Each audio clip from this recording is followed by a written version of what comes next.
Good evening and welcome to the March 17th Finance Committee meeting. It's 6:02 and acknowledge that members Figdor and Yusuf, the committee members along with myself, are present for this meeting.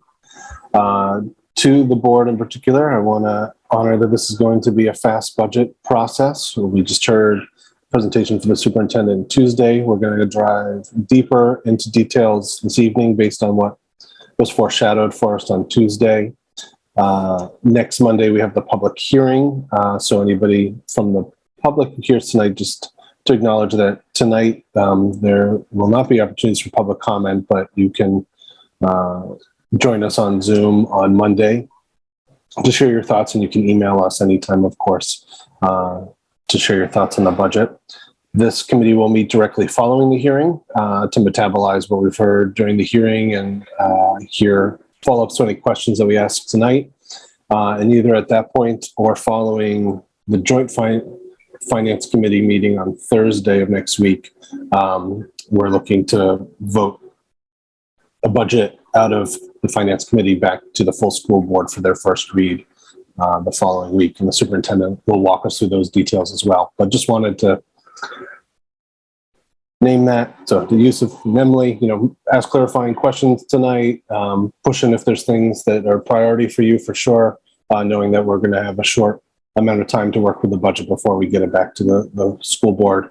And as always, and I know you already do, thanks for your grace with Javier and staff as requests we make of them, we'll put burden on them as they try to work with our things. So just be thoughtful about any additional information that you're requesting or, that sort of thing, because they'll just have very limited time to try to turn things back around to us. So with all that said, I'll turn it over to you, Superintendent, to take us in. Thank you very much. So we're going to walk through a lot of information today. It's in essence what we said we would be doing at the end of the budget presentation is just going a little bit deeper on some of the areas that are sort of new things and different approaches that we have in the budget. So that's kind of what we're going to be doing.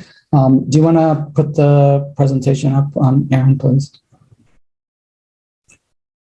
So you've seen, our focus for the budget is, keeping the focus on teaching and learning. And I talked a lot about that at the meeting on Tuesday about the reason why we're, using that as our theme, really trying to go deep and execute on the priorities that we have established and being able to maintain the resources that we've been able to put in place over the past few years to allow us to continue to do the work that we're doing that's consistent with our Portland promise, which you've seen as the next slide. And, the priorities that we have set for the year, which is our following slide. So those are the things that we're wanting to keep the focus on. And the reason that our budget is built the way that it is to allow us to continue to move that work forward. And so, the next slide shows you what our budget goals are, which we talked again about before, which is, making sure that we don't slide backwards in terms of our investments, being able to focus on those core priorities that, you just saw, really using, any additional non-general fund revenue sources that we can identify to help us to add additional support. So things like our pre-kindergarten program or our Latinx focus at Portland High School, a restructuring of some existing fund sources to be able to do some of the things that are sort of new in the budget, but by and large, really just focusing on executing and deepening our work, particularly around Tier 1 instruction and supporting the creation of safe and equitable schools. So Next slide. I'm going to just quick recap on where we are on the budget. The budget itself, my proposed budget is $132.9 million. It's about a $6.5 million increase over last year's approved budget. That's about a 5% increase in the expenditures. And, that's a little bit less than what our increase was last year, which was about 5.5% was the increase in our budget. And, the tax rate, the resulting tax rate for this 5.1% increase is just over 4% of an increase in the tax rate. And that's similar to what it was last year at 3.9%. So what does that look like in, sort of dollars and cents for the taxpayers in Portland? It's a 28-cent add to the school's portion of the tax rate. And so that translates for a median assessed value home, which is now $365,000 after the reevaluation. That represents an increase of about $100 a year, a little bit less than $9 a month in increase in property taxes.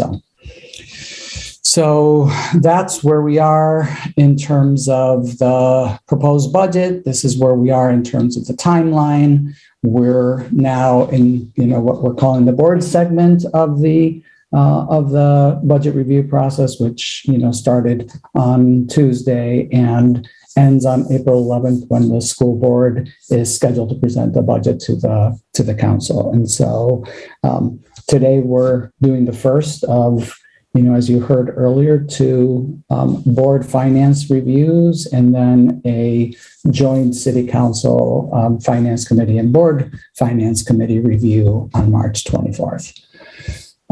So let's dive into our agenda for today. We're going to spend a little bit of time helping you to understand our fund balance move that we, basically we've increased the amount of fund balance that we're using. And we want you to understand, what that looks like in terms of this budget, but also in terms of the fund balance and where that currently stands, prior to and then subsequent to actually making these investments to use it. We're going to spend a little bit of time going into those cost drivers that are a part of the budget. And then we're going to dive into the implementation of the staffing formulas, particularly how it affects elementary class size and how the high school equity enhancement works. So we didn't touch on those in enough detail during the budget presentation because we wanted to sort of do that here where you have an opportunity to really understand it and ask questions.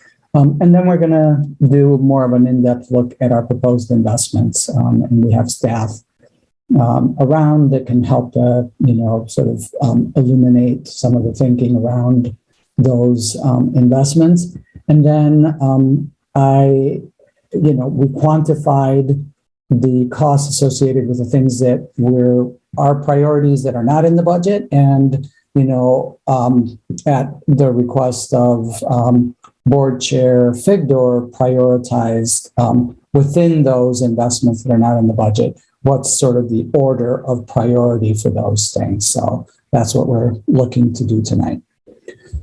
So with that, I'm going to turn it over to our Executive Director for Finance, Kathy Winchenbach, to walk you through where we are with the, particularly with the use of the fund balance. So Kathy, I'll turn it over to you.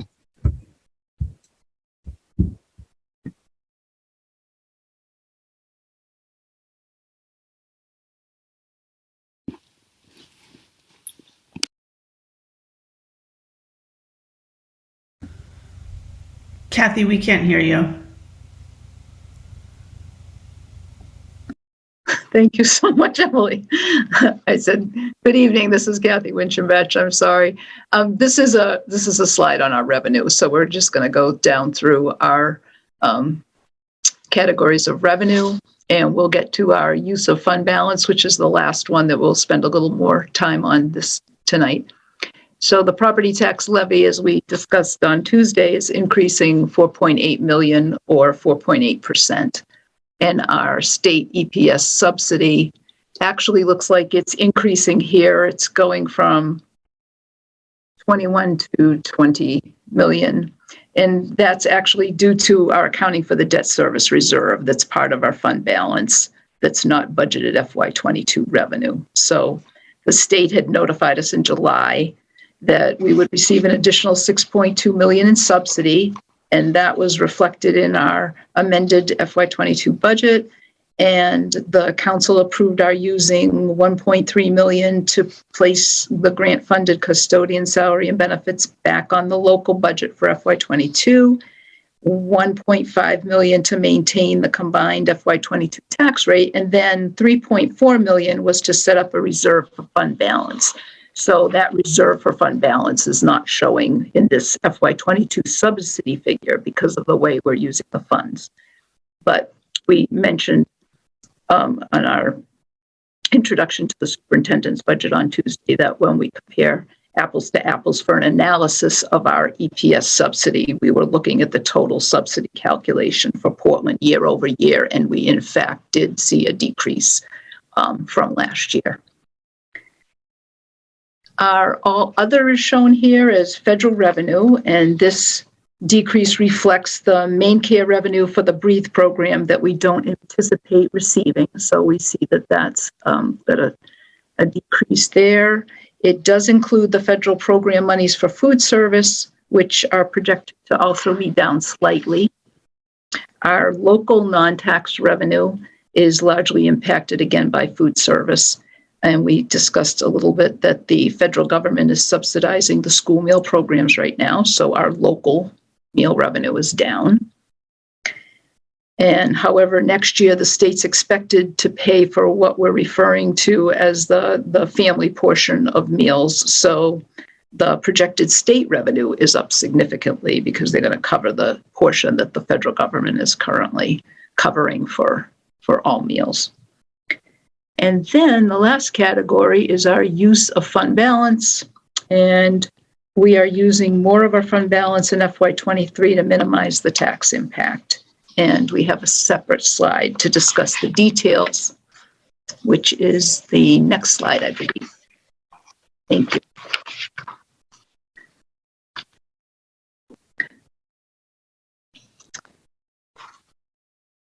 So here we're just showing the use of fund balance by fund. And we have different categories of fund balance, and those are represented here below the slide. So we have a the superintendent recommended budget of $2 million for use of fund balance, and below we're using it for the use of unassigned fund balance is $1 million. The use of the restricted fund balance for our career and technical education is expected to be $177,000, and the use of reserve for debt service is expected to be a quarter of that debt service reserve at $850,000. And this is also by fund, so that you can see that the general fund is actually using the majority of fund balance for the general fund, and then anything that is not adult ed or food service actually is general fund. So adult ed is using $20,000 of their surplus, food service $125,000, and this is primarily to offset to balance their budgets to minimize the tax impact for those funds. And I guess the only other comment I'd have is just that in regards to revenue, that we, as we had represented on the previous presentation, that 78% of our revenue is really comprised of property taxes, and 15% is the state EPS funding. So that leaves like 7% of all other for our revenue sources. And then this next slide, please. thank you, is an overview of our fund balance. So we have fund balances as of 6/30/21 reflected here by fund. For the general fund, adult ed, and food service, there are, previous slide, please. Thank you. And these balances, each, we have unassigned fund balance. We have the fund balance that is representing the debt service reserve here, and the restricted fund balance for career and technical education. And the furthest column over is showing that the projected budgeted use of surplus for FY23. Now, in between the 6/30/21 balances is going to be any revenue, any surplus or deficit that we experience in this current year for FY22. And that is not added here since we don't have those final numbers yet. But it just gives you an example of where we stand currently with the current fund balance and how much of that we would be anticipating using to minimize the tax impact. So the fund balance shows normal as a normal credit balance, and that is good. That's healthy.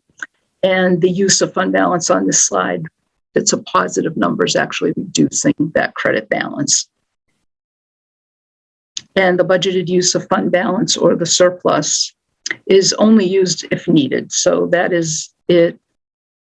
It is only used if our expenditures exceed our revenues at year end. But this is what we would anticipate using to offset the reliance on property taxes.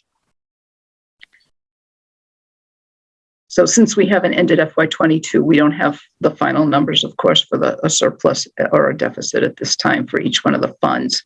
And that number would be added to the 6/30/21 balances before we be reflecting the use of fund balance for FY23.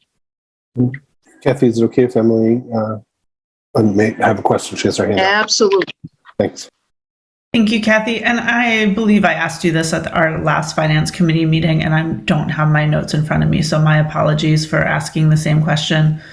But can you remind me when the state lifted the 3% cap, what it lifted it to, and when that new cap comes into when it's effective? So I think that was last June, and it's effective now. So for FY22, it went from 3% to 9%, just within, I think, for the next 4 years. And then it goes back to 5%, I believe.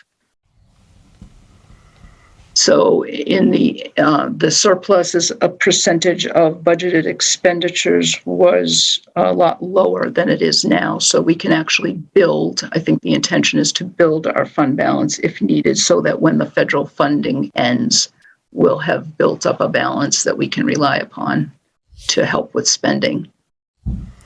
And how would you like to, where do you think from a sustainability perspective, building a balance that can help us into the future when needed? Where would you want the figure?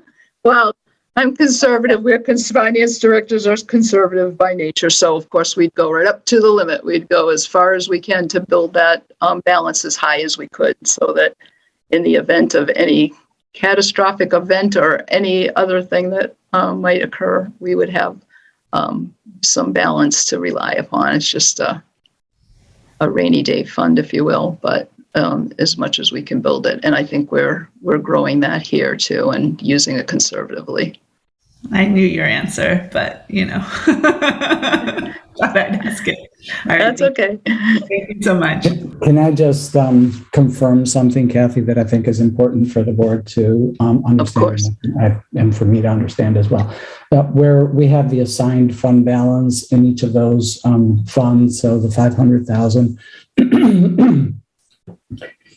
we only use that if we need it, right? And so in this Exactly. budget year, if our budget were to come in, our final number would come in at $500,000 under budget.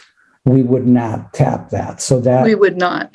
So that would continue and go back into, unassigned fund balance or be part of the 855 that we've targeted to use next year. Yes, it would. You're absolutely correct. And the 500,000 that we've have as assigned fund balance at the end of FY21 was to reflect the amount that we had committed or budgeted for use of fund balance for FY22 for this year. So we had budgeted 500,000 we had 770,000 in total. We had 500,000 that we budgeted use of in the general fund, 20,000 for adult ed, which includes the adult ed regular program and the enrichment program, the 12,000, 1218, and the 782. So that's 20,000 was for adult ed, and food service. We had budgeted use of 250,000. Thanks. Member Russell Better, so your hand's raised. Oh, thank you, Chair.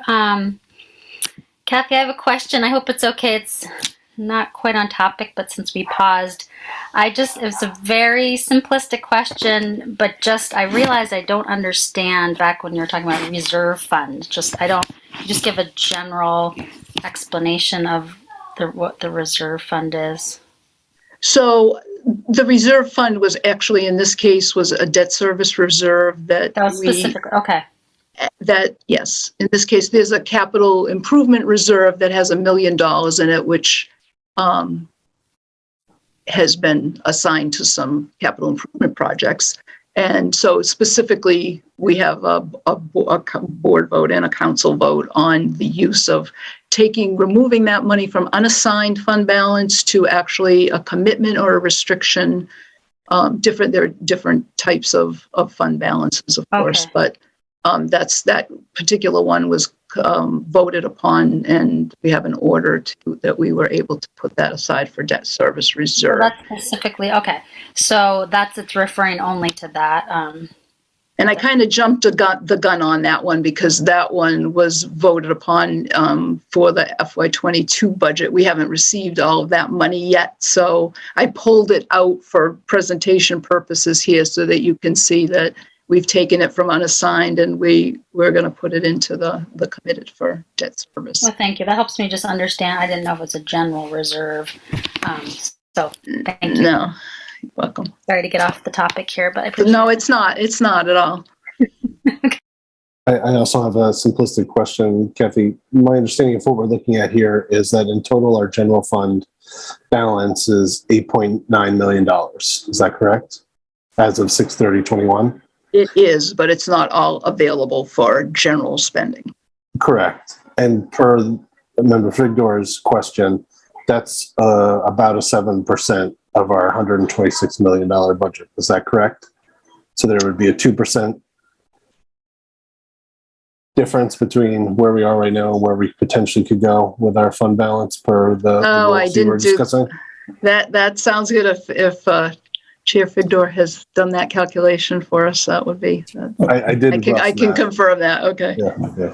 But there's, I think it's unassigned. It's important to understand that we can have up to 9% in unassigned. Unassigned. We can have. Yes. I'm going to say this, and then I actually have no idea if this is true. We can have any amount in committed reserves. So, and I'm sure that it's not any amount that we can't spend our money in reserves, but the unassigned fund balance is the one that can be 9%, and obviously we're not at 7%. Right. Oh, so we're actually maybe barely at 3% on the unassigned. So that's helpful. Thanks for applying the lesson I just learned about our allowances to what I'm looking at. Appreciate it. Okay. I can do that calculation too and provide that later. Looks like there's no other questions from the board right now. Okay. Okay. I think this may be the last slide of, oh, no, here we go. So these are cost drivers for the expenditure side of the budget. So we have an increase on the expenditure side, and the cost drivers, the primary cost drivers for the expenditures were salary and benefits, the debt service, and contracted services. So within the budget book, there is quite a bit of detail on those accounts. And I tried to pull out just the major categories here, but our salary and benefits increased 4.2 million, which was 4.3% over FY22. Our debt service increased 666,000, which is a 7% increase over FY22. And that is because we are issuing additional bonds for our 3 remaining BFOF projects. And our contracted services increased 19.9%. And then within the contracted services, it was a very broad category, but within that, we had private transportation services that increased, our tuition increased, our repair and maintenance costs are projected to increase, our rentals increased, and the rentals include, audio-visual equipment rental, storage space, parking leases, our athletic event space, which is a significant part of rentals where we rent our event space from the city, and other outside facilities is expected to increase quite a bit. Our liability insurance is projected to increase, and other services. So within the other services, there are a number of accounts that include our software maintenance and annual subscription renewals, postage, phone and advertising, and most of those increases were slightly offset with decreases in printing and staff travel and supplies, because the software maintenance, not the software maintenance, but the annual subscription renewals were in the past reported under a supply category. And that's why this increased so significantly. Within other services is because the annual subscription renewals for software are now required to be reported under contracted services rather than supplies. So those are our... Sorry, Kathy, thank you. No, that's fine. I see Member Findor has her hand up, and I have a question as well. I really apologize. I want to go back a slide. And so, Board Member Burke, if your question is on this slide, I'm happy to wait. Yes, I have 2 questions on this slide. Kathy, on the rentals, you said last Tuesday and tonight that our rentals of city facilities is anticipated to rise quite a bit. I'm just curious if you could describe that in more detail, because I know that's been a escalator year over year since I've been on the board. And I would like to pull that out for you, and I would need to do that. It's throughout many different cost centers here, so I wasn't able to gather that all together, but it is a significant increase that the city has notified us that we will see for FY23. And I would like to do that and gather that for you.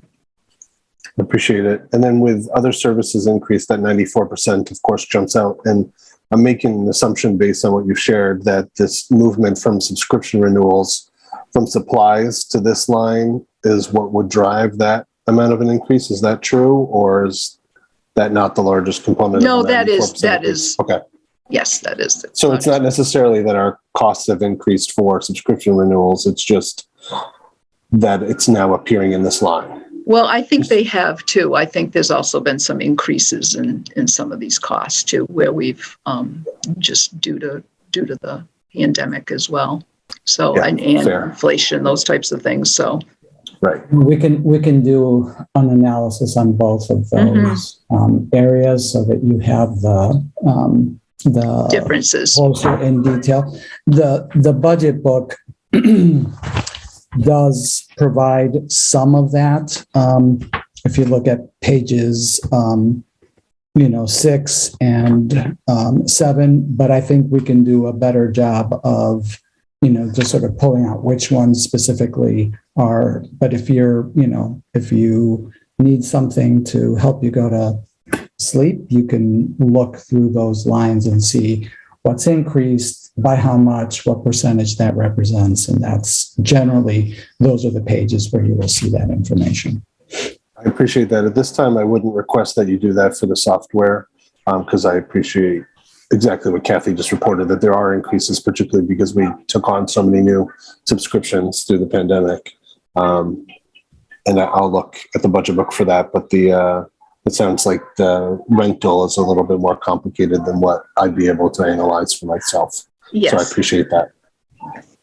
Okay. Yeah. Those are my questions. I'll hand it back over to you, Member Figdor.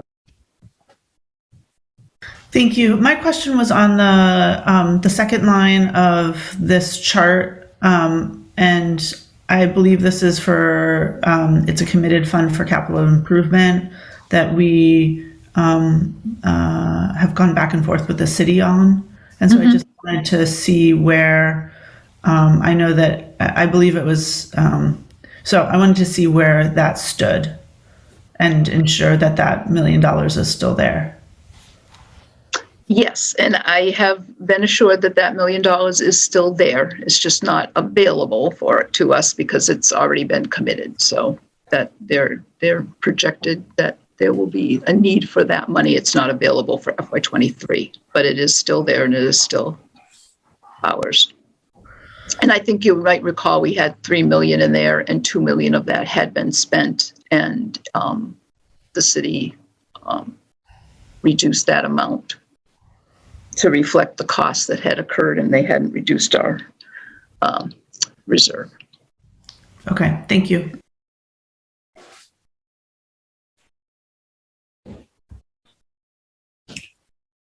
Okay.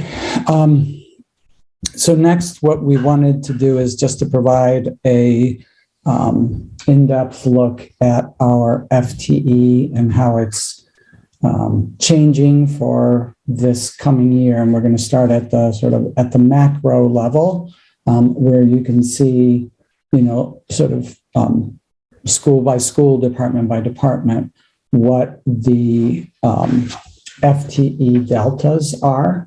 And you can see that, from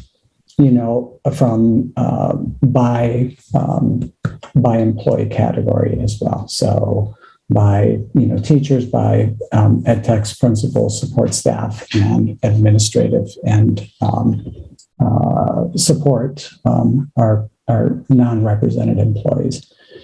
So I'm not going to walk through that in detail. I think the bottom line is, what you see there, 3.78. So about 4 FTEs increasing in totality for this budget year over what was approved last year, which was so last year's approved number was 1,227 and a half, and this year's proposal is 1,231.3. So that's a total increase of 3.78, and you can see where those increases, as well as those decreases, where those are occurring.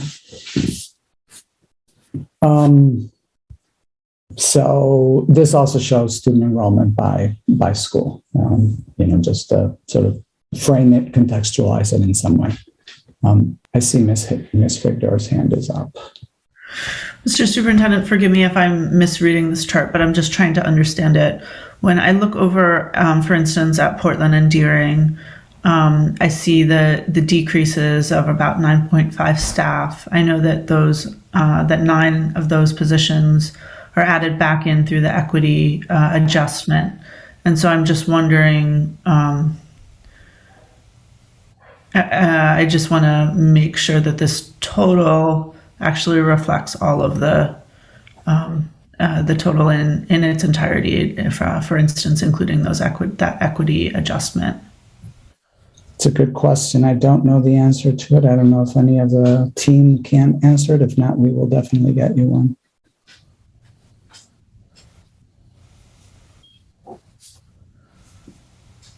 Kathy or Aaron?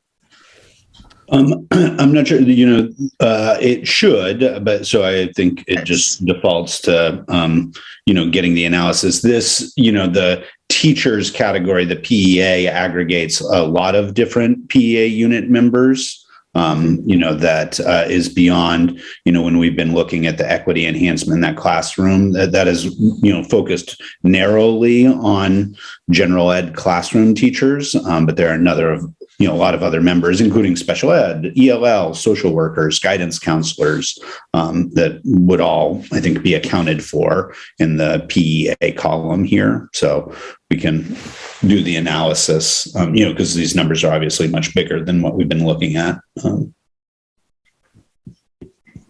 Yes, I know that they're all included in there, but we would have to do a further analysis to get you the details. Yep. And then on enrollment, I hope it's okay that I just jumped in again. But it looks like enrollment at the elementary school the enrollment numbers are down just slightly. But that's at the high school level, right? Is that largely at the high school level? We actually have in the budget book. Can you remind me what page that is in the budget book? Page 13, 14, 15, no, 16. Okay, 16. 1-6. Enrollment, yes, 16.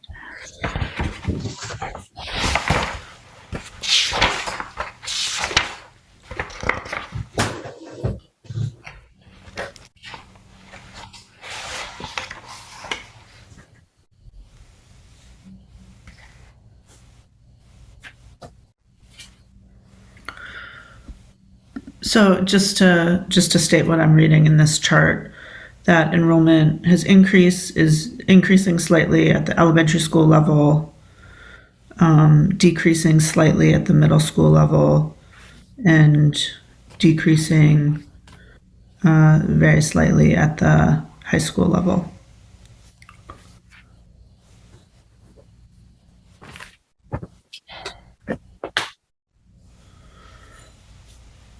Okay, thank you. Sorry to take everyone's time. Just wanted to look more carefully at that. Okay. Next, please. So we wanted to walk you through the changes from year to year. So, I think it's important for the board and the public to understand that, we're not a static organization that, over the course of the year, we add, we subtract, we change from what was approved, all the while working within the approved budget. And so this staffing changes for FY22 shows you what happened over the course of the year that added to our FTE. So where we started the year at 1,227 and a half, we at this time are higher by about 12 staff. And so you see the details here of what's been added over the course of the year. Some of it is full positions, some of it is fractional, some of it is maybe familiar to you, and some of it is just happening behind the scenes. But we wanted to, this is standard that we put this in the budget book. So we wanted to make sure to highlight it, because the next slide is going to show you then, how things look against that original number, against the current number as well. So I don't know if you have any questions on this. If not, we can move on to the next page. So then here you see our current staffing level, the 1239 and a half that we talked about earlier. And then these are the proposed additions of FTE. So these are all of the things that are captured in the in the investment pages that we talked about the other day, and that we will go into a little bit deeper today. So these are all the adds.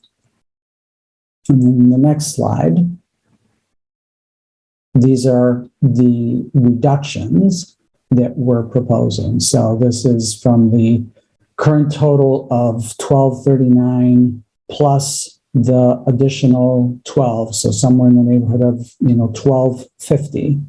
Then there are these reductions that are also explained, and we're going to be talking through a significant number of those, particularly the ed tech, the librarian ed techs, as well as some of the classroom teacher reductions. And also you see in there, particularly where there is a vacancy, associated with it.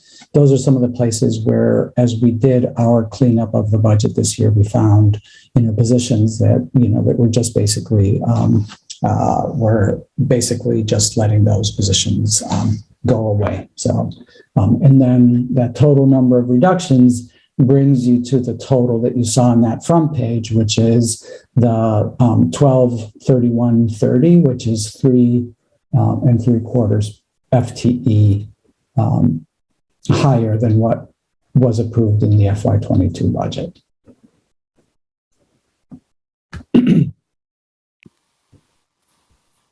I'm going to pause and see if you have any questions on this before we get into the some of the details of these. First the reductions, and then also the additions back as part of the high school equity enhancement. Member Russell Better.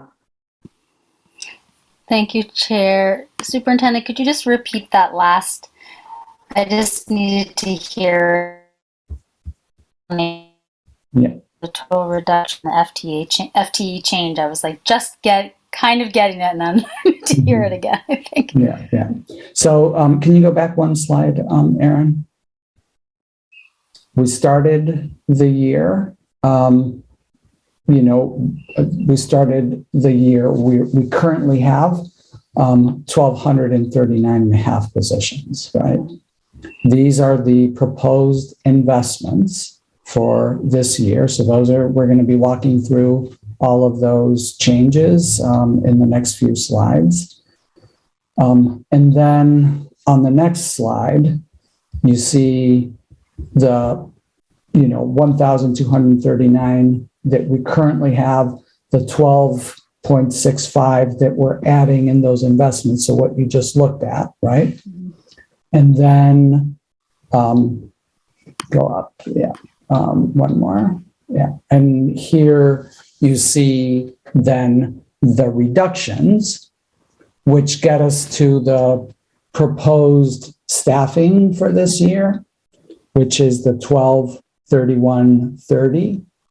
You see that at the bottom of the slide, the proposed staffing, and the comparison to the currently authorized positions. So what was approved in the FY22 budget. So we're comparing not to where we currently are, but we're really comparing to what was approved at the start of this budget. And our proposal is, 4 positions higher than what last year's approved budget was.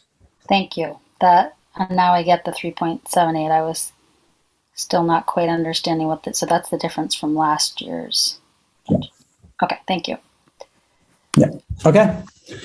So next, summarized. One moment. I think Member Figdor has her hand raised as well. Okay. Thank you, Chair. Mr. Superintendent, I just wanted to confirm. So, for instance, among the approved positions during FY22 was an additional classroom teacher at both East End and Rowe. And so I assume that those were responding to increases in class size above our projections. Yeah. Is that correct? So just to reiterate that we added those positions after on top of what we, you added those positions on top of what we approved to address class size increased class sizes, which I know I'm just raising because it's been a concern of mine and other board members in the past, that when we use, appreciating that we're implementing staffing ratios across our schools now with a level of rigor we've never done before, for instance, this year at the high school level, but we were also able to make adjustments as needed to deal with the reality on the ground once we face it. Yeah, that's exactly. And understanding that it changes. I mean, at some schools, like some of our schools, we're seeing incredible churn over the course of the year in our student body. Yeah. Okay, thank you. Member Bondo has her hand raised.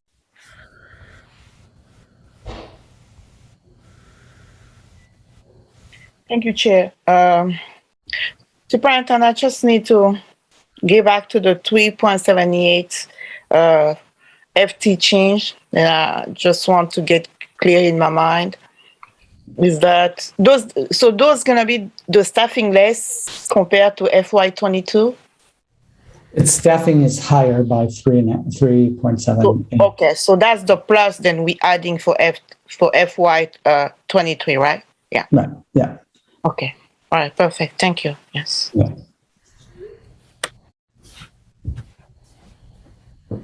Okay. Can we go on then? All right. So this is, we're going to move now to talk about the staffing formulas. And so you've seen this slide before. This is the implementation summary. So I'm going to turn it over to Erin to talk us through this and the subsequent set of slides, which again, just back to the agenda, focusing on two things in particular, but we'll talk about anything that you, any other questions that you have. But the two things in particular is the impact of these classroom reductions at the elementary level in terms of class size, and then explaining we're sort of transitioning into the investments, talking about the high school equity enhancement as an investment and how it works and so on. So that's what we're going to be focusing on, for the next few slides. And I'm going to turn it over to Erin. Great. Good evening, everybody. I'll, just say briefly here, that this is, I think as I said, this process is focused, narrowly on the general ed classroom positions.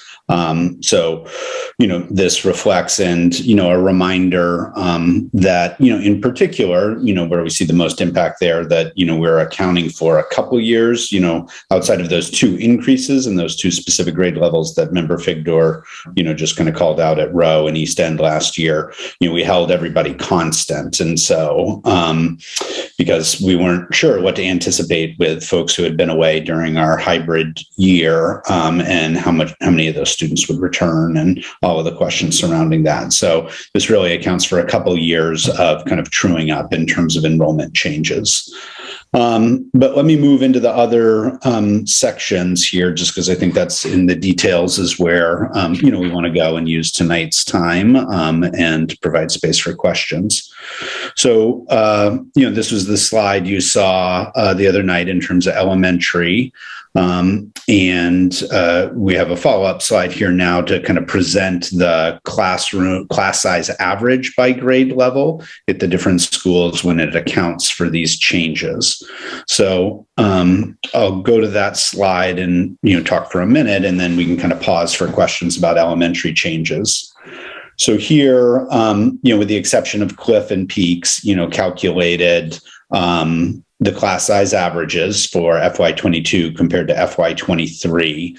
I've denoted in red those grades at the various schools where we anticipate a reduction of a position. So they may have had 3 teachers in FY22 and we're only expecting 2, or they had, in a lot of cases, they had 4 teachers and now we're only expecting 3 based on the enrollment numbers. So that's what's flagged in red. There is one instance in green 1, there at Row, where as they are moving up, we anticipate that they'll need one more teacher there. So as you can see at Row, there are 2 grade levels where we anticipate a reduction, but an increase in one. So that's just kind of movement within the building for one of the teachers, which is something that happens relatively routinely, where a teacher needs to change grade level based on enrollment demands or for a variety of reasons that might happen. But the overall net there is just that reduction of 1, which in effect is kind of the one from last year. So you see how those kind of play out across the system in terms of, what's changing in terms of class sizes and, the impact of that for this year in terms of the reduction of the overall net at 8 FTE. So let me pause there just to see what additional questions there might be. Member Russell Better. Thank you, Chair. Aaron, this graph is really helpful. I just had a question about kind of the discrepancy between, different buildings, like say having a range of, 15 to 20 something, in some of these grades. I mean, is some of that just based on like sometimes, a school really only has 2 classes and then it might be that range of students between like having an extra class or not? Like, I'm just trying to understand why sometimes there is, a big range with some buildings having, more in the 20s versus teens. And I know there are different factors, but just to kind of wrap my head around. Yeah, I mean, I think one of the implications of the the way we staff at elementary is we generally avoid outside of Peaks and Cliff where it's somewhat unavoidable where they're mixed grade levels. Mm-hmm. So generally our approach is to round up to the nearest full FTE. So in some of the cases where the class size averages are lower, it typically is the case that they're just above the threshold. So that requires an additional full teacher. For example, at a grade level where they had 66 students in first grade, that would require 3 FTE and would be a class size average of 2. But if they got 2 more students enrolled, they would have 68 kids. We would add an additional teacher. And then I'm not going to be able to do the mental math of what that average would then be. 16-ish. Sorry. 16-ish. There you go. So that's where you see some of those places where it's just over, that kind of cap. So, thank you. Thank you for explaining, because that's what I was guessing, but I wasn't articulating that. So thank you. But I think my other just clarification, my understanding is also that the numbers of kids changes a lot within the year, right? So like it's more in the planning for the next year that you can follow the numbers as well as you can. But I imagine like when that shifts during the year, but then you might add students and lose them during. So is it kind of hard to keep the formula at times because you might end up with smaller classes? I mean, yeah, it certainly has not been our practice to reduce a classroom, like to consolidate a classroom if they like during the year or something. Yeah, go under, but it has been our practice to add during the year. Okay. I mean, we had a couple of classrooms, and I would say in terms of the notion of volatility, there are, a couple schools for which that is more true, and we're, in dialogue. Some of those are, placement sites for our McKinney-Vento students. So we monitor those, and, there are definitely instances where, we have had to, add mid-year, not just at the beginning of the year, but that's part of why we have an enrollment kind of, monitoring process from the beginning of June through the end of September. We do it weekly. So the school lead secretaries communicate with my executive assistant to kind of, because, enrollment's in process. So Infinite Campus, our student information system, doesn't always have the most current data. So we, rely on them because they know somebody's coming in to enroll or whatever the case may be. So we do that weekly in that interactive process between the school lead secretaries and my office. From there, we do it monthly. We do it monthly unless needed. This fall, we did it through the end of December on the weekly basis, just because, again, we weren't sure of the impacts of enrollment and all of the different factors coming back. So we continued that for a longer period of time. But then we've shifted to monthly because things have stabilized. We saw there weren't huge changes or really significant changes at all happening. And so we kind of, the numbers in Infinite Campus are then much more reliable. And that's generally true from the end of September on. It's part of the October 1 state count.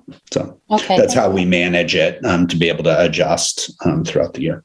Yeah, I didn't know that it was so frequent. So that's helpful. I think one other just general question, Superintendent, I remember you mentioning in our board meeting about, this kind of, I just want to understand, like, how has the practice been before now? Like, just to understand how have the class sizes been determined prior to more recently, like just historically? For elementary, this is the one place where we, where we've had this in place, predates me. And it has. Okay. Yeah.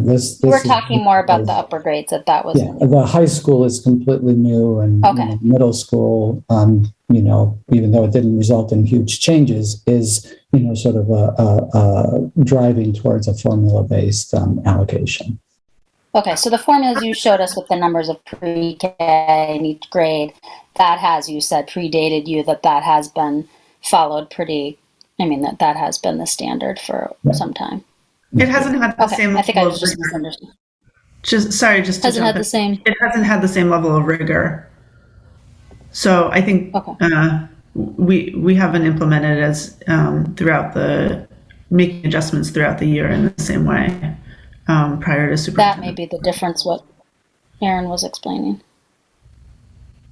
I would argue, again, the systems that I'm managing that I described were ones that, a slight adjustment, but by and large have been in place, that I picked up from Jeannie Crocker, so this elementary model around our staffing and the enrollment reporting that I described were systems that have been in place for some time. All set. Member Russell Better, Member Bondo. Thank you, Chair. I got a couple of my questions already answered. So I just look at the Longfellow and East End. So I see a big move on the FY23. So I wonder how many classes are we talking about going to have those class size? Part of having the screen up, I can't get to my detailed piece there. So, I can follow up to confirm, but I think generally at Longfellow, it's going to reflect 2 classes. They either have kind of 3 at a grade level or 2. So I think in the places where they are losing that, that's the average across 2 classes. So, for example, in the first grade, that means they have 44 rising first graders for next year, so averaging 22 across the grade spans. And at East End, I believe it reflects having just 3 classes, certainly just 3 classes at the first grade instead of 4. So again, an average of 20 across all 3 of those first grade classes. And then at the 4th grade, I would need to double check, but I believe that would reflect actually 2 classes at the 4th grade. But no, that may have been where they had the 4th. I don't know. I would need to double check, Member Bondo. I'm trying to remember because I recognize we added a position at East End, which I believe may have been at 3rd grade this past year or at 4th grade last year, but I would need to double check in the detailed notes I have, so I can confirm. Sure, because the reason I'm wondering, because that's a first grade and is really a critical age for learning purpose, and I see East End is being the higher on those classes. So I just want to get those confirmation how many classes gonna get affected because of the learning process, and if the teacher will get more support to go over those, because that's a heavy size for the first grade, in my opinion. And I'll flag, there are a couple of places here where we are like right at, in this initial enrollment projection as as this was calculated in February, in preparation for, all of this budget work, that like that Longfellow first grade, we're right at the maximum. If they get a couple more enrollments, right, that's likely, to Director or Chair Figdor's comment earlier, right, there are a couple of places where, depending on how things fluctuate between, now and the start of the year, there may need to be additional adds. So that Longfellow is right at our first grade kind of class size max. The fifth grade at Reiki is another one that is right there. And so we're monitoring those. We'll see how the enrollment continues to play out. Okay. So please keep me posted for how many classes those are building we have on the first grade. Yes. Sure. Thank you, Chair. Member Youssef? Thank you, Chair. This is maybe a little bit out of the topic, but correct me if I'm wrong. The state fund depends on the enrollment and how that decides the increase or decrease the state fund. Is this kind of a small change of class number of the students affect the state fund or? Well, and I mean, Javier, feel free, or Kathy, to kind of speak to this. I mean, I think when, back to initial, kind of slides as we've moved through, that, enrollment is a major factor in the state's EPS determinations. And, I think, Javier or Kathy, you could speak to it better in terms of the numbers they use. But the implication then, is is part of that reduction. That's one of the factors. It's not the only factor that goes into our reduced state EPS funding. But go ahead, Kathy. Exactly. No, it's just one factor, but it is a significant one. Okay. But the bigger one, Board Member Youssef, is the student enrollment number, and so that is not affected by these changes. What's affected by these changes is the composition of the staffing that we submit. That is, that's sort of factored into one of the multipliers for the average teacher salary allocation. But the reduction of classes is separate from the EPS funding formula, which is going to largely be based on the number of students that we have. And we're using that same thing. Okay. One more question. So this is a learning question. So when we set the budget, and let's say, example, we have decided to add 3 teachers. Are those 3 teachers coming from this change, or we are also considering this kind of additional or decrease at the same time? It's a good question. There isn't a separate fund source. So this, again, go back one so that you see the changes over the course of one more. Yeah. So this, forward one. Right here. Yeah. So this is what happened this year, right? We started the year with an approved staffing of 1,227.52. We're currently at 1,239. This shows you the increases that went into that number. We're funding these. In some cases, it's it's just from elsewhere in the budget that we're reallocating money to support that. Places where we're spending less money, savings from hiring people. We our budget is based, as you've seen, on X number of positions being added and those being costing $70,000 per position. If it costs less than that, those savings can be reallocated for the purposes of this. But also, if we wind up spending less on substitutes, that can be reallocated for this.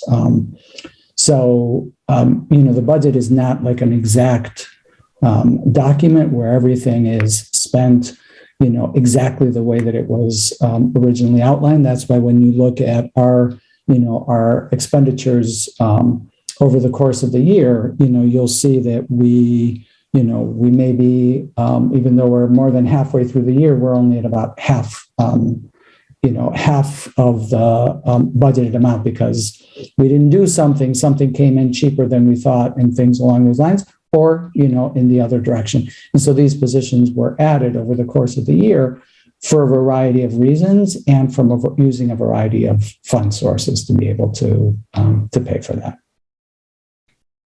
Thank you so much. Appreciate it. Thank you, Jeff. You're welcome. I have one question. You can go back here. So I followed along with your talking us through what we're looking at when we see a red or a green box, but I've been trying to follow along kind of the rising classes. If we just look at Talbot, for example, it's 15 in pre-K, but then in fiscal year 23, we're projecting 17. But then other moments, I don't know, just why is there a discrepancy there? Just starting there from. You're looking at the Talbot kindergarten? Yeah, from pre-K, this current year, fiscal year 22 is 15. So presumably in fiscal year 23, yeah, that number would be 15 as well. Like the math, when I do the math of thinking through the formula, it doesn't trigger another teacher. I'm just. Yeah, I mean, that one is, there's a different, staffing level for pre-K over kindergarten. So pre-K is 16 and kindergarten is 20.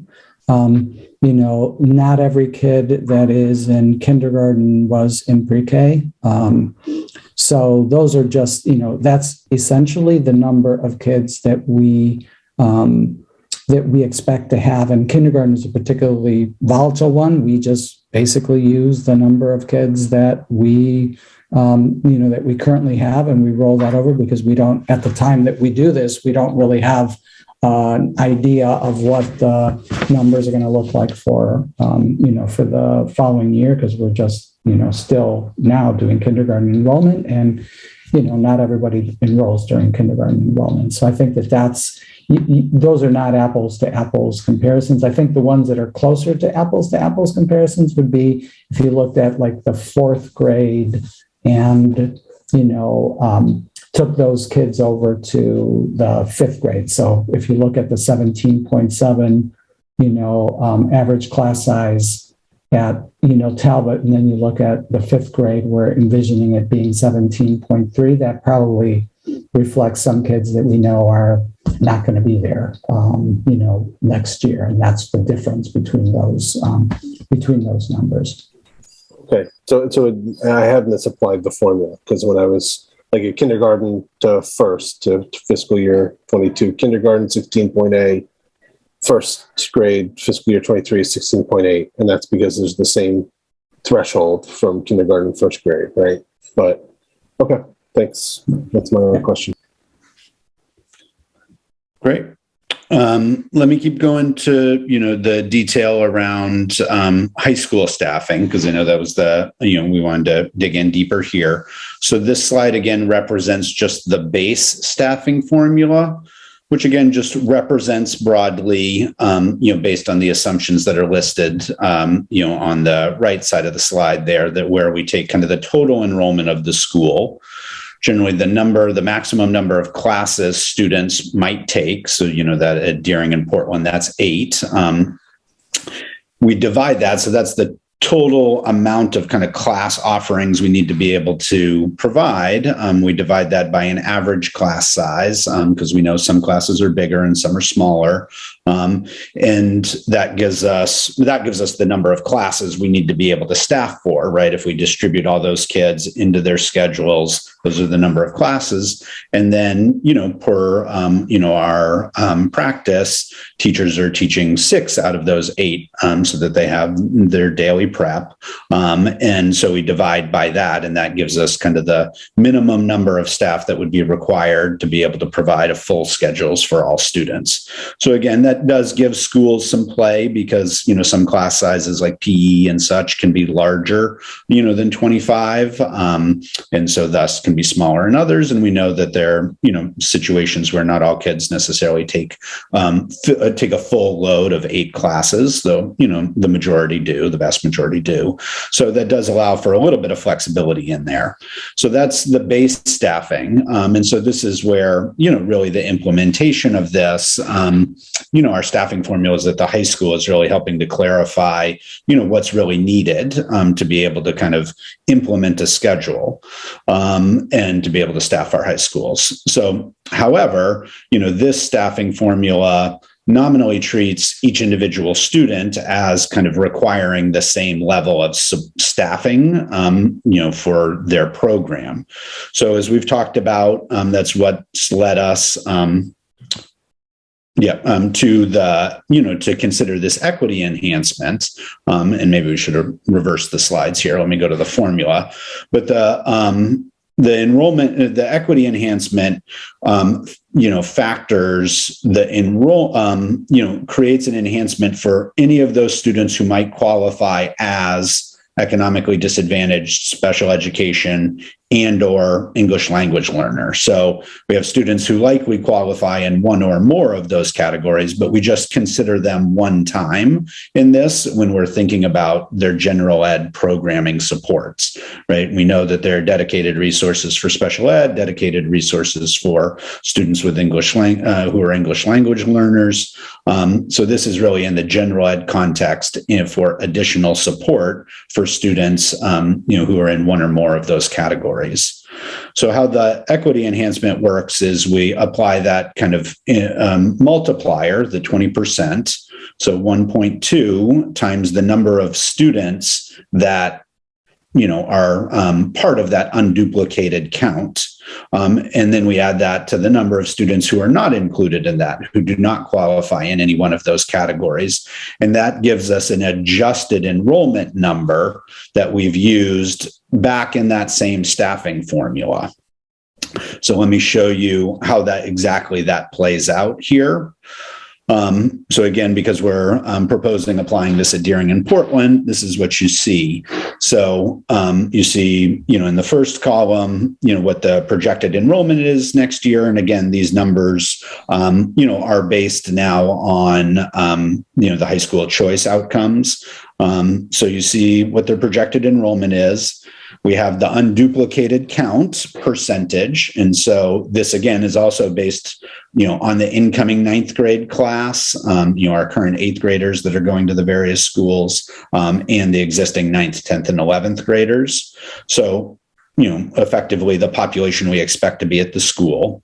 So as you can see, that's over 66, 2/3 of the students at Deering would qualify as one or more of those categories, and about 44% of the students at Deering would count. So when you multiply that unduplicated count over the overall enrollment, that means roughly 447, at Deering, and 384 students at Portland are what would be considered, students who qualify in one of those categories. So the equity enhancement then is we multiply that number times 1.2 for that enhanced enrollment based on those, that profile of student. The next number, 225, were the non-identified students. So just the connection here is 225 and 447. The unduplicated enrollment gives us the overall enrollment for the school next year. However, to account for those additional student needs, to get our adjusted enrollment, we count the equity enhancement. So for Deering, in this example, it's 537, plus the non-identified enrollment, 225. So their adjusted enrollment is 761. So, 89 students higher, nominally 89 students higher, in a similar methodology for Portland. So when you utilize that number as the initial number in the staffing formula, right, because it starts with total overall enrollment. In this case, when we're considering the equity enhancement, we consider the total adjusted enrollment. That nets out to, 41 FTE, 40.6. In the case of high schools, we round up, to the half of the FTE. So we consider that 41 FTE. And then comparing that to just the base calculation, without the equity enhancement, right, Deering would have had only 36 teachers. So it's the difference between those two that helps us identify that the equity FTE from the equity enhancement is 5 at Deering and 4 at Portland High. So that just brings us back for the last slide, and then I'll take questions here of how we are proposing the initial reduction of 5.5 and 4 at Deering and Portland, respectively. That's where we apply only the base staffing. So again, that came here. But through the application of the equity enhancement and that total adjusted enrollment, that would, that's what led us to the proposal to reinstate 5 of the 5.5 teachers at Deering and all 4 of the teachers at Portland High. So thus, we're focused on being able to have the conversations, as we've talked about, how that FTE is utilized, intentionally to either provide direct supports to students or to provide capacity building supports for teachers more generally, to be able to serve those students. So there's a variety of ways, and that's the work, that I'll be engaged in with the school leadership there and school leadership teams in terms of, how they're utilizing those FTE to be able to serve students who qualify, in one or more of those categories. So let me pause. I think I saw that there were some hands raised, and take questions. Member Russell Better. Thank you, Chair. Aaron, I was just wondering, how are economically disadvantaged students identified in this process? Through the data we have through Infinite Campus and the enrollments and free and reduced lunch. So we recognize, those are, anyway, there are issues with those numbers now, as we've talked about in various, kind of throughout the year. So that's part of why we wanted to use the unduplicated count figure, recognizing that just a straight look at economically disadvantaged, we believe, is an undercounting given the sharp reductions we've seen over the, past year or so. Okay, so knowing that the free and reduced lunch data collecting is an ongoing issue, I just didn't know if there was some other mechanism. I wasn't aware of capturing that, but you're saying knowing that there are the other pieces together. And I'm sorry, can you I know you went through with the non-duplicated, but I'm not sure I understand what that means, the unduplicated. Oh, it just means, so we wouldn't count if a student, so for example, we talk about duly identified students who are special ed and, who qualify for services in special education and who also are receiving language development services. So we wouldn't count that student twice. Yeah. We're just counting them once. Okay. So that's what the unduplicated portion of that. So economically disadvantaged, we have a tool, but that doesn't capture all of it, but the other categories often are capturing students that also would be identified that way. I think that's what you're saying. Yeah. Okay, great. Thank you. Member Bondo. Yeah, thank you, Chair. I have 2 questions. Can I just, for clarification, the 1.2 multiplied by the projected. So what's the meaning of what's the formula of the 1.2 coming? Those are the FTs, or what's the meaning of the 1.2? No, the 1.2 is just, I would consider that a recognition that students who, may qualify under one or more of those categories, that we recognize, we would want to provide additional resources and supports to support those students being successful in school. So that's about a 20% enhancement, right? Is what that means in terms of additional staffing resource that we would provide. And that's consistent with the figures that are, used, because this also happens, the state EPS formula, while certainly we're experiencing some challenges with it, does also account for these needs at some level for all students, and it similarly uses a similar figure of 20% or a 1.2 multiplier. Okay. All right, makes sense. So my second question is on the FTEs reduction with the 9.5 for Deering and Portland High School.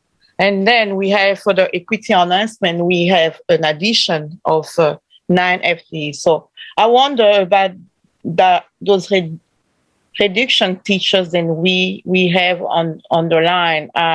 Those teachers they are not meeting the requirement for the equity enhancement. So I just want to see how we're moving. So it's like we're removing 9.5 teachers and adding 9 more. So it's like a 0.5 FTs then, coming at the end. But the role then we're playing is mostly focused on the equity enhancement.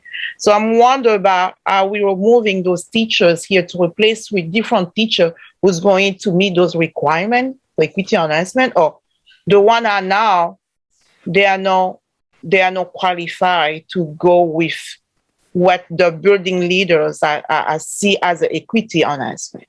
So just want to get Yeah, I would not consider it about, any individual. I think this is just helping us clarify in terms of positions. I don't think we should consider this about, specific individuals. It is more than, this allows us to have more intention, as opposed to it being obscured and they just had 51.5 and 4 FTE. This allows us in our planning for them to make decisions about how to utilize at least this many. And certainly, certainly there may be more that they're thinking about are serving students in different ways, but allows us to zero in on how would this amount of FTE be supporting students, with these kinds of needs. So it's not so much about the individuals and their qualifications. I don't think anything changes about that, but it's just at the school level, do we choose to utilize those resources in service of supporting these students? And again, we'll come back, I think, to be able to report back to that, as we work through the planning process with the schools. Again, this is our first year and, but we're excited to kind of engage and be intentional about this. We've had historically an annual kind of like school improvement planning process. We call them our school success plans.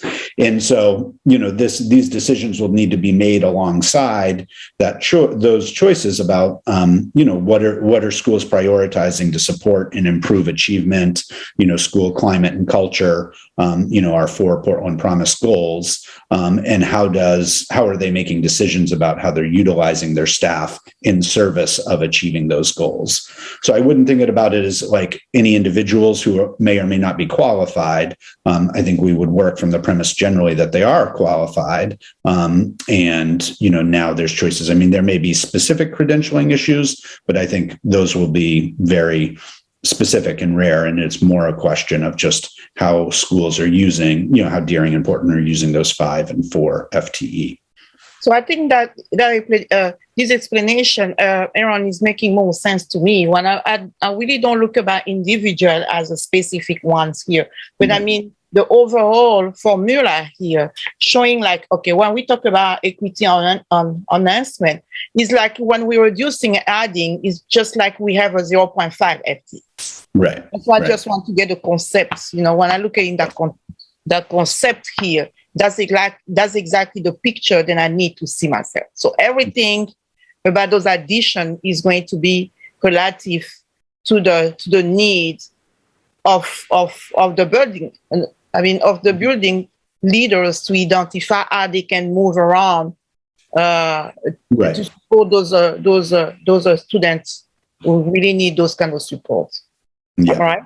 Yep. Mm-hmm. Yep. I just want to have that picture in my mind. Thank you so much. Yeah. Thank you. Okay, I have one question and a comment. I don't see any other hands up. My question is there precedent for this 1.2 equity enhancement formula? And if so, from where? Yeah, I mean, again, we, as I said, it's consistent with, how it's treated for economically disadvantaged students in the state EPS formula.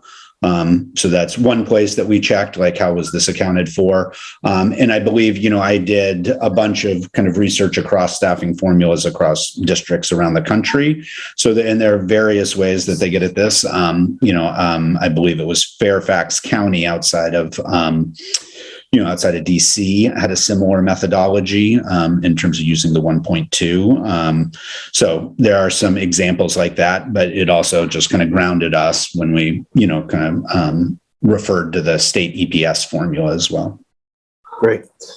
Well, I appreciate the formula and the approach. I look forward to seeing its application. I think it sounds like a appropriate tool to try to approach some of the changes and outcomes that we're hoping to see. And my comment is that I will also say that Casco Bay has the best outcomes of our 3 high schools for the communities of students that we're putting investments towards.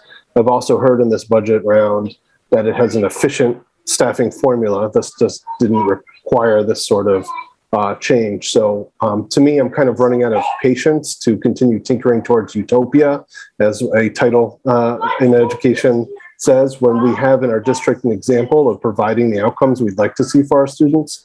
And if we're not going to continue to see that, if we're not going to begin seeing that in these 2 other comprehensive high schools, then I think we have some bigger questions to push into for how we're actually going to get to the outcomes that we want to see.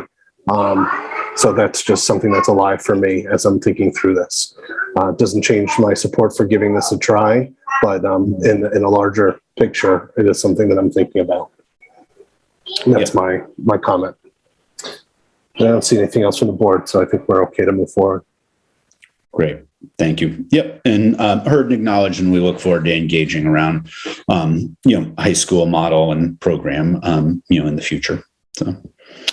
The last thing I think on my deck to just walk through was, again, just providing clarity, as we were talking about the assignments of elementary librarians. So it's, as was in the proposed budget on Tuesday evening, at the elementary level, in alignment with our content-based literacy focus, we're proposing to reduce the number of library ed techs and increase the number of credentialed librarians at our elementary schools. And so this next slide provides, the change in the amount of, librarian that's going to be available at each of the schools. I know I tried to voice this over the other evening, and that was, potentially hard to follow. So as you can see, as we said, many of the schools, I think, again, 6 of our mainland schools will go, our 6 largest mainland elementary schools will go from, anywhere from generally 0.3 to 0.4 to a full 1.0 librarian.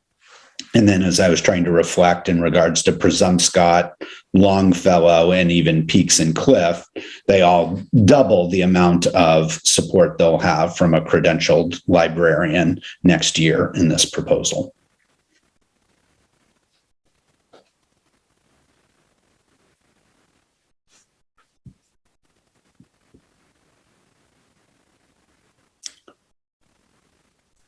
Member Youssef?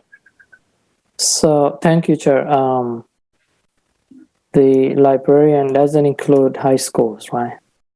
No, each of our high schools is already staffed with a full 1.0. Our 2 large comprehensive schools are staffed with a 1.0 librarian, and each of our middle schools currently is staffed with a half-time librarian. So at this point, this proposal was focused on elementary library for this year.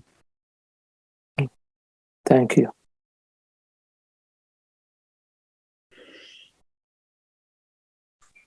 Looks like nothing further from the board on this. Great. Javier, Grace? Yep, sorry. We're going to move through these next few. We don't have much to add in terms of detail for the Make It Happen coordinator at Casco Bay. I think we mentioned this is the only one of our schools that doesn't have a full-time Make It Happen person. They will, if this budget is approved, as we didn't really delve into it today, but this was one of the requests that Casco Bay made when we, in essence said that, the equity enhancement formula would have given you additional positions. And we decided in the context of the larger budget that we couldn't do it all. Principal Pierce prioritized our making this a full-time position. So want to move on, Aaron? So we wanted to spend a little bit of time now talking about the additions. This, as you know, is the largest of all of our additions. We have the summary slide at the end, but, altogether, these investments total about, under $500,000. And the largest one is the curriculum and assessment additions. And so I'm going to ask Assistant Superintendent Nally to walk you through those. Great. Thank you. Good evening, everyone. If you can move it to the next slide. Thank you. So this is just a snapshot view of all of our different budget codes. And so I'm going to talk you through the detail, but this is here just so you can kind of see in summary which lines are going up and which lines are going down. I will say that I'm going to step you through what's behind the increases that you see on this view. But the way we build our budget has a lot going on. We start by looking at the current year budget, and the team goes through a process of identifying what we're going to keep but reduce, keep but increase, eliminate or add. And so what happens in our budget is a lot of reallocation. So we're decreasing in some areas in order to increase in others. And so we get a net increase here, but just wanted to be transparent that we reduced a bunch of things and then increased other things. The other thing I would just mention is that when we do our local budget, we take a broader view of our different kind of key revenue streams. So we think about federal grants, private grants, and the local budget in order to figure out what we think is the most strategic way to resource what we're trying to advance. So I'll mention this at the very end, but we're excited about being able to increase, hopefully by this amount for the curriculum assessment instruction work.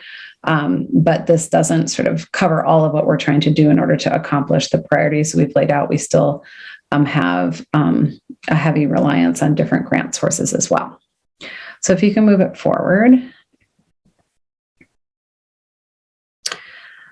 So from that slide, I've pulled out those lines that you see increasing to give you a little bit more context as to what's behind that.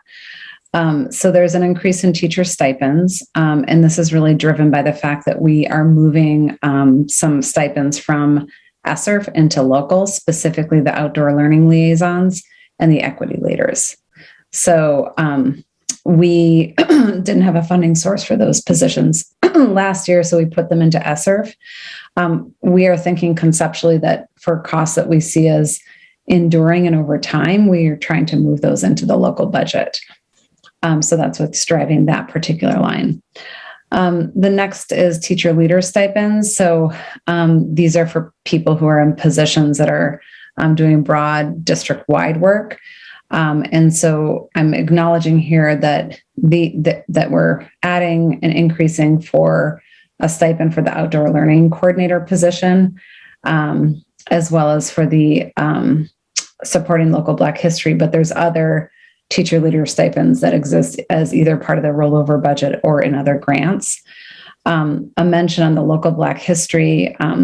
This is similar to, but a little bit different from the position that we've had for the consultant to advise us around Wabanaki studies. I think you've some of you have met and you've certainly heard about and heard from Bridget Neptune, who is a parent in the district and who's worked very closely with Fiona Hopper on the development of our Wabanaki Studies work. And she's in a paid position where we give her a stipend to consult with us. And so we wanted to create that for the local Black history because we need that level of coordination and support. This is in there as a teacher stipend because we have more teachers who identify as Black. And so we're hoping to find an educator on the team who would take this position. In terms of the contracted services, the kind of major drivers of the increase that you see there are first connected to the Wabanaki Studies Review.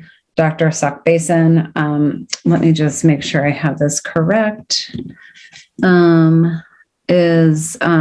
she's been one of the tribal advisors who's been supporting our work. She's a member of the Penobscot Nation and is a professor at Alberta, I think, at the University of Alberta, and is a very well-known scholar nationally in Indigenous studies. So she's, like I mentioned, serving on the committee who's advising us, but is going to do a deeper and more comprehensive review of the curriculum, which we're hoping to have completed the design on this year. We have a foundational skills assessment in there. So you all know we've added the phonics curriculum and now we're moving to have a common assessment to understand where students are at, having interpreters for pre-K and K screening. And then we also have student stipends who serve on our district advisory committee that are part of what's driving that increase there. So all of those things are continuing and deepening work, and they've been sourced through kind of different grant sources. And so we're bringing some of that into local, especially where we see some more enduring work. The cell phone increases connected to social worker cell phones. This was a pandemic move, and I think people have felt strongly that this is something that should be sustained beyond the pandemic. So that's what's driving that increase. The software increase looks bigger than it actually is in net. It's actually about 110,000 further down. If you go back to the previous slide, you'll see there's a decrease in this thing called software one-time expense, which I think was connected to the pandemic, but I'm sure Gail or Kathy could talk more about that if folks wanted more specifics. But the software licenses are really about continuing and deepening the work we've already launched with our science work. So Generation Genius, the Amplify units connected to the elementary science curriculum and Gizmos, and then some of the tech integration kind of work we've done through the pandemic that is aligned to our curriculum and that we hope to maintain and also have on hand for those times where we do need to have flexibility to move to some remote learning. The supplies line is driven by an increase in science lab materials. And then the books and periodicals is driven by either new launches around curriculum or costs that were put into ESSER for curriculum that are really enduring costs, and we're trying to pull those into local. So if you go to the next slide, this version that I just stepped you through, just literally you can go line by line from our budget codes to see these are the key drivers where you see increases. But if you're to look at it in terms of what are the themes in terms of what we're trying to accomplish in the academics budget, these are the key kind of themes, if you will, to where we're trying to increase some of our expenditure around curriculum and assessment. So the first is to be able to finalize our Wabanaki Studies curriculum pre-K through 12. Again, we still are having to source a lot of that through private and federal grants, but there's a little bit larger portion of that in the local now. Second is investing in the design of the local Black history units. Same story there in terms of that's a mix of local and grant, but we have some of that in local. Third, we're trying to make a local contribution to science curriculum. So for those of you who are on the curriculum committee, you might remember that when we looked across content areas, we had almost a $0 per student expenditure in our budget on science. So we're slowly putting some of that into the local, though, again, heavily funded through grants. We're doing this sustaining the tech integration that was initiated through the pandemic. We're sustaining and deepening the integration of outdoor experiential learning in alignment with our Tier 1 work. So that's where you see things like the stipends around outdoor learning showing up there, but also still largely grant funded. We're making investments in continued and deepening teacher leadership and compensating BIPOC educators, advisors, and students for identity-based work and consultation. A focus on sustaining our high-quality curriculum work that's already been adopted, that have been in grants, that will be an enduring, ongoing cost that we want to put into local. And then finally, focusing on expanding high-quality curriculum and assessment, alignment or adoption. So doing some newer, deeper work in ELA, high school pre-calculus, and investment in some curriculum materials for that, and then the foundational skills assessment. I think I'm almost done, so maybe I'll do the next thing and then see if there's questions on the total picture. And then I think the final thing I wanted to name here is that we had that all in a lump sum in the academic budget, but actually, about half of what you see as an increase in the academic budget will transfer over into an increase in school allocations. And so we have started a new kind of framework for how we think about budgeting around curriculum, which is for things that are in the launch phase, we're keeping in the central budget. But once we've adopted it and gotten to an implementation phase and we're just sustaining the curriculum, then we push that into school allocations. But we're trying to make sure that we're increasing the allocation to account for that, so that people aren't having to not have paper in order to be able to have math. And so about 170,000 of that total increase is ultimately going to show up in the school lines. And that's so that they can have the materials to support the ongoing implementation of illustrative math, phonics, second step, and the social work cell phone stipends or costs will also move into the school budget allocations. And then my final note, I think I kind of already hit on previously, but just making sure folks are aware and that it's transparent that while this is a sizable increase to this budget, we continue to raise a lot of money on the academic team through private grants. I think just this past couple of weeks in partnership with Andy and others, we had a $250,000 grant for outdoor learning. We had another significant grant, $100,000 for the Wabanaki studies. So the team puts a lot of effort into raising quite a bit of private grant revenue. And then we also have federal grants that continue to support our ability to build high quality curriculum and assessment and instruction across the district. So I think I'll pause there and see if I guess I would turn it to you, Member Burke, for if you want to do questions. Yep, I see Member Figdor has her hand up. Thank you. And thank you, Assistant Superintendent Nally, in particular, for the thematic slide. That's very helpful to try to understand the different line items more holistically.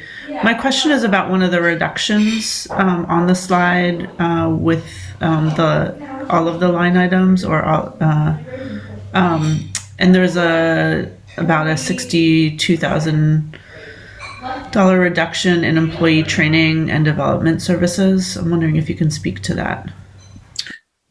Yeah, and Gail Cressy is here as well. She's the director of our resource strategy and title work. And we went through this line by line earlier today. And Gail is the master of all things strategic resource allocation. So Gail, can you help me remember? Because we talked this through and now I need to scrape up my notes. Do you remember?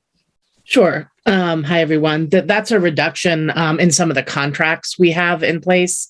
I think we've talked in previous years that, for an example, is for early stages of math implementation, we had a larger contract for support for our coaches, and over time that's decreased. And we've seen a decrease in other contracts for curricula that's in the implementation phase because it's not new anymore. Yeah, and I think, thank you, Gail. We're also, like I mentioned, there's a lot of things that we're kind of reallocating in order to deepen and or launch some of the newer work. But we're also looking to have an ELA teacher leader, and we're pursuing grant solutions. But we had started to reduce some of the ELA consultant contracts specifically in order to try to create some space to have an ELA teacher leader like we have for social studies, science, and through our math coaches. And just to clarify that, to follow up on that, that ELA teacher leader is not included in the superintendent's budget, but at the same time you have decreased those contracts. Yes, that's correct.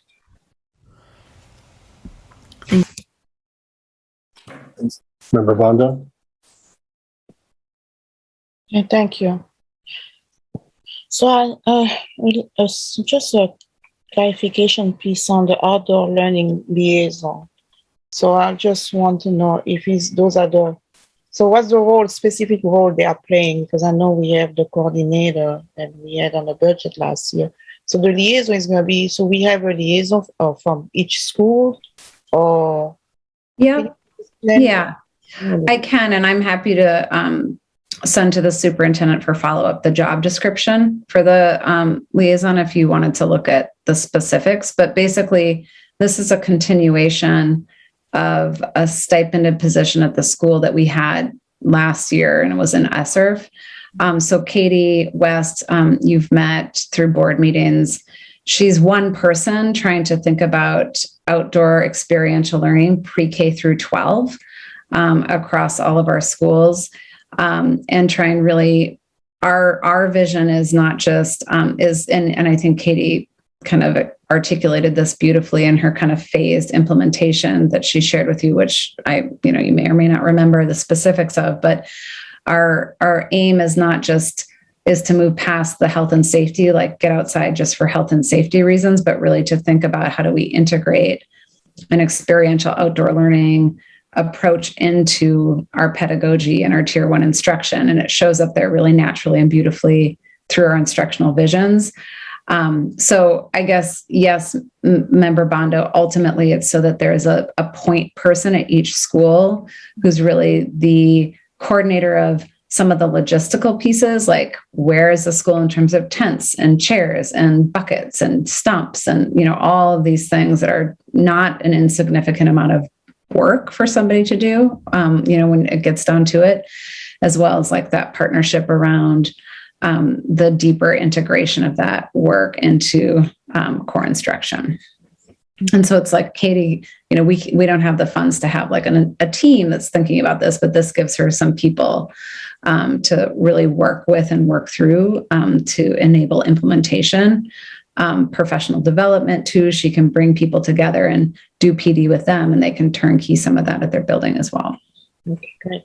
So also for the equity leaders, then you just mentioned one by school. So those are diverse equity leaders already applying, or that's what we want to propose for the FY23. Are we doing it already, or? We are doing it already. Yep. And so a lot of the work we've been doing has been in grants. And so we're trying to move some of the pieces that in this case are enduring investments, not one-time only type things, into the local budget. So we've had the equity leaders, as you know, for a while, and we weren't always able to pay them. We were able to give a stipend when we had the ESSERF work, and we've just come to see that there's a lot of ask on them to really do the thinking and planning work to then turnkey professional learning within their buildings. And so, we're trying to move a stipend per school into the local budget for that ongoing structure, which has been very successful for us. Yeah. So just a comment for the social worker funds. So those funds are used after the school. I mean, that's a connection between families, or they're using during the school. So just want to understand the role of them. So if it's outside of the school hours, a follow-up or connection with families? Yeah, I mean, I think, and Gail or Aaron or Javier, feel free to chime in as well. But I think it's for for them to be able to, both during the school day and after the school day, be in touch with families. As you might imagine, there's a lot of reasons for them to be connected. They might be out in the community delivering meals, connecting, helping a student connect to a service. So they're not in the building, being able to pick up the phone for things. So they just have a lot of community-based, flexible work that they do, and sort of want to be able to be in close connection with families. And so they found that, they're using their cell phones a lot for that type of community connect or family connection and communication. Why I'm asking that is that the reason then I remember when I used to have a phone call from teachers. So it's been like the ID, no caller. So you don't see the name of that person because of those kind of relationship that you can have directly. So do they applying those kind of restrictions when they're calling families, or is the school purpose then they're calling for, right? So I'm wonder why we cannot have a system then, they have a phone provided by the school. So is just one line going instead of them using their own personal phones. We could maybe follow up on the mechanics of that. I know that there is, Gavin can probably talk about how we are able to do what you're describing in terms of what shows up on the phone. It's something that has been coming up recently, but, that's a whole conversation about that process. But we could definitely follow up on that. If you wanted to know more of the mechanics of how that process works. Yes, please. All right. Okay. Thank you, sir. Yeah. Thanks. I have a comment related to the stipends and a couple other. On the stipends, I would just ask that you refer to the base contract, because we just went through that, and make sure that the finances are aligned with what were allocated in the base contract. And part of that was that staff could either receive a stipend for use of their own cell phone, or the district would provide one. And I think that would address Member Bondo's comments. And just from an equity perspective, I wouldn't want to see us doing something different with one staff than another. I can respond to that. Staff, when Dr. Reiger sent out the request, they were given a choice between a phone and a stipend. And the folks that didn't have either requested a stipend. So, yeah, that's fine. And then the provision in the base contract allows for that to persist. That it just has a dollar amount for what the stipend is going to be, and it has the opportunity for staff to say they would rather have a phone provided. So I think that upholds the process that you have in place today. I just want to say, I think it's crazy that part of, not you, Malia, at all, but part of what your intro into this is that our academics has a heavy reliance on grant funding. Like, that's a truth. And I know it's been a truth, but just thinking 2 years through the pandemic, how essential schools are. Schools, yay, schools. Do things, schools. No, you can't have the most essential things that you need to do your job, schools. Go get those grants, is standing out to me when I hear that. I have a question that follows up on the outdoor learning positions. I was following what was being said, but I'm not entirely clear. The outdoor learning liaison, I'm just trying to definition of terms. Outdoor learning liaison is that building level coordinator that is arranging stumps and helping to implement professional development and training. And the coordinator is Katie's position. Is that true? Correct. Yeah, okay. That's correct. Okay. Yeah. And then I haven't heard thus far, while we're talking about formulas for staffing or here, any further mention of the cluster coordinators, I think they're called, and how there's not a standard formula. There's not job descriptions for those positions. There's a lot of inconsistency there. And I was expecting to see that as part of the budget. Maybe we're getting there, but I just thought I'd flag it while we're here because I was surprised. Yeah. I mean, I don't know. I'm sure the superintendent will want to comment on that, but we are working in partnership with the PEA on more of a shared vision and expectation for school leadership teams. But I think a lot of this work is happening through the negotiation process. So I'll defer to you, Javier, as to what you want to share here.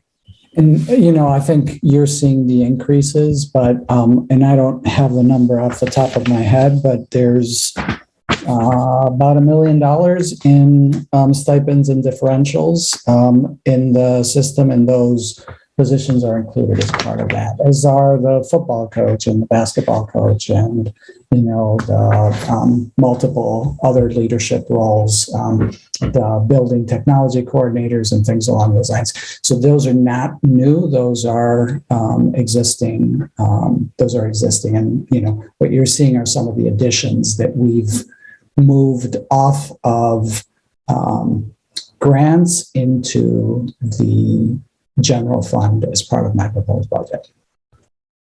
Okay, thanks. I don't see the number off the top of, as I look at it, but Kathy, I'm sort of right on that. It's about $1 million. Yes, I was just looking for the exact number, but you're close. It's a little over $1 million. Yeah. I think I always trust you to be sort of right, Superintendent, so that would stand up. I don't see any other board comments here for what Malia's presented, so I think we're okay to move on. So thanks, Malia. This is the addition for pre-kindergarten expansion. I think the piece to sort of highlight here is that it is intended to be a partner site for this year. As I mentioned at the board meeting, we had a 5-year expansion plan that was, two a year, except that we were due only one, so it was 11 sites over 5 years. And so we're doing the one this year with the intention of doing 2 next year. And so because it's a partner site, there's $35,000 in the MOU agreement with with our partner. And so I think that bears highlighting. And then I think the other thing that bears highlighting is that we are adding a 0.5 social worker to support all of the partner sites, where in our buildings, the need for social work is being met by the social workers that are assigned to that, to the Portland Public Schools building. We don't have that same level of resource in our partnership sites. And so that is what that FT represents, is the sort of the support across what will be 6 classrooms now, Malia, or 7? Sorry, I couldn't find my mute. In terms of the partner sites, yeah. Give me 3 seconds. I have to look at my list to remember, but it'll take me 3 seconds, and I'll put it in the chat. Yeah.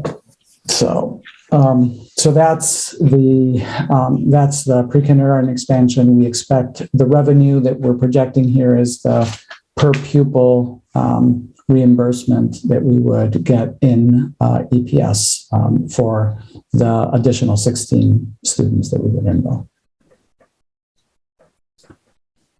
Next, I'll pause and see if there's any questions about that. I have a question, if I can jump in. Mr. Superintendent, can you remind me I know that when we talked about, when Carlos came and talked about kind of needs on the EL side, I know that he identified an EL, additional EL support at the pre-K level. Can you remind me what support we have right now at the pre-K level? I'm going to defer to Malia on that. Sorry, I was just looking up the partner sites. What level of support we have for ELL at the pre-K level? How many ELL FT do we have assigned to pre-K? I'll pull up the spreadsheet. I can get that quick too. I don't have that by memory. Yeah. So that was in Carlos's proposal. It was added FTE, and so we're not prioritizing adding that FTE, given that we already have dedicated staff in those roles, and we're not growing the program significantly. So, of course, we can always use the additional FT, but in terms of prioritization, that was lower than some of the other things that you see here. While Malia gets that, I think let's just move on to the next slide. And so this is our effort to provide support to our Latinx students, specifically at Paths. One of the things that we've talked about over the course of the years, we've engaged, as a board and, as staff with community is, one of the challenges that our Latinx students face is that it's sometimes really hard to see what the payoff is at the end of the,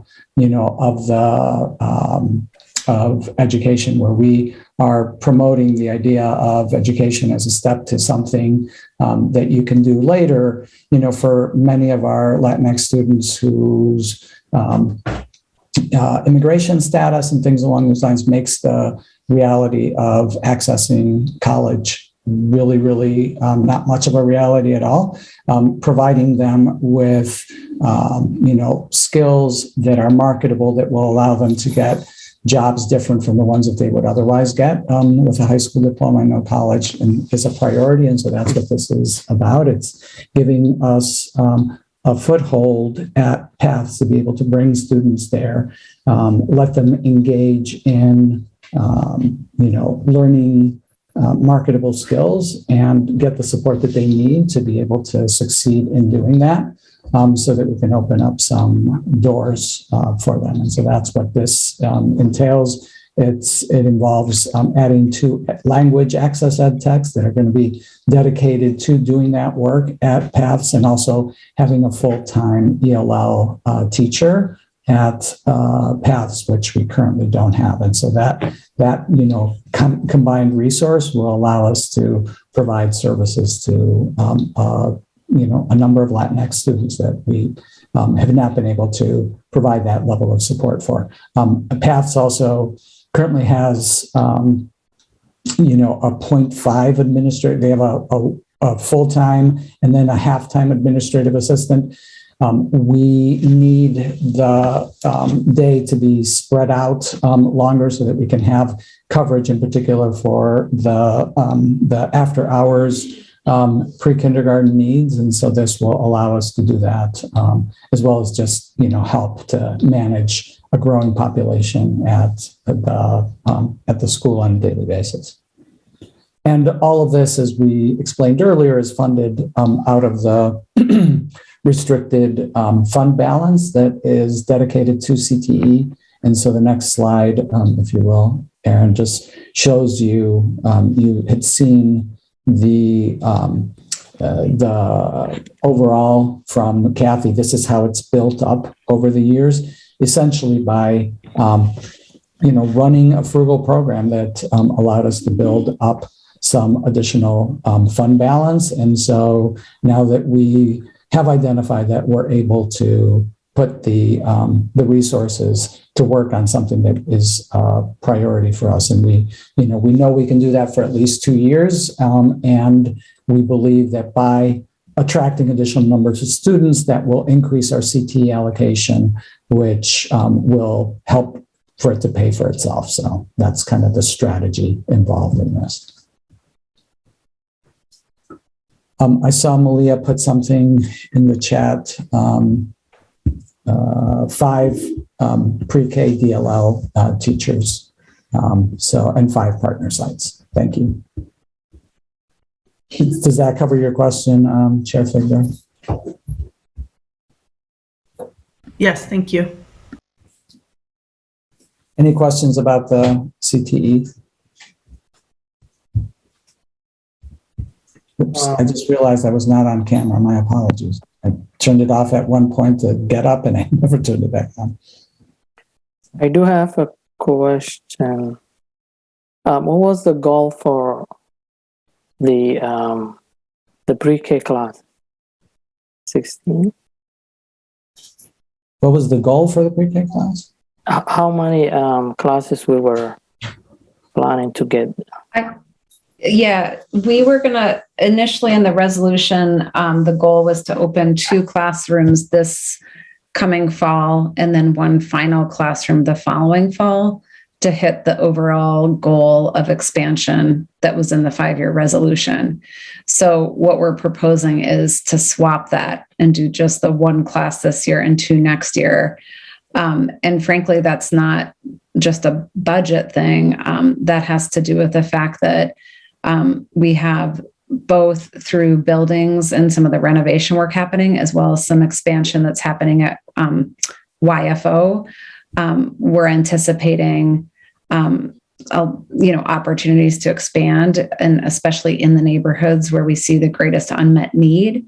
And right now, there is no obvious second place to expand, especially in the targeted neighborhoods where we see the need for expansion. So we think it's strategic to do it this way in terms of really being able to meet the needs and also anticipating the upcoming opportunities for pre-K classrooms that are going to be available for us to use across the city.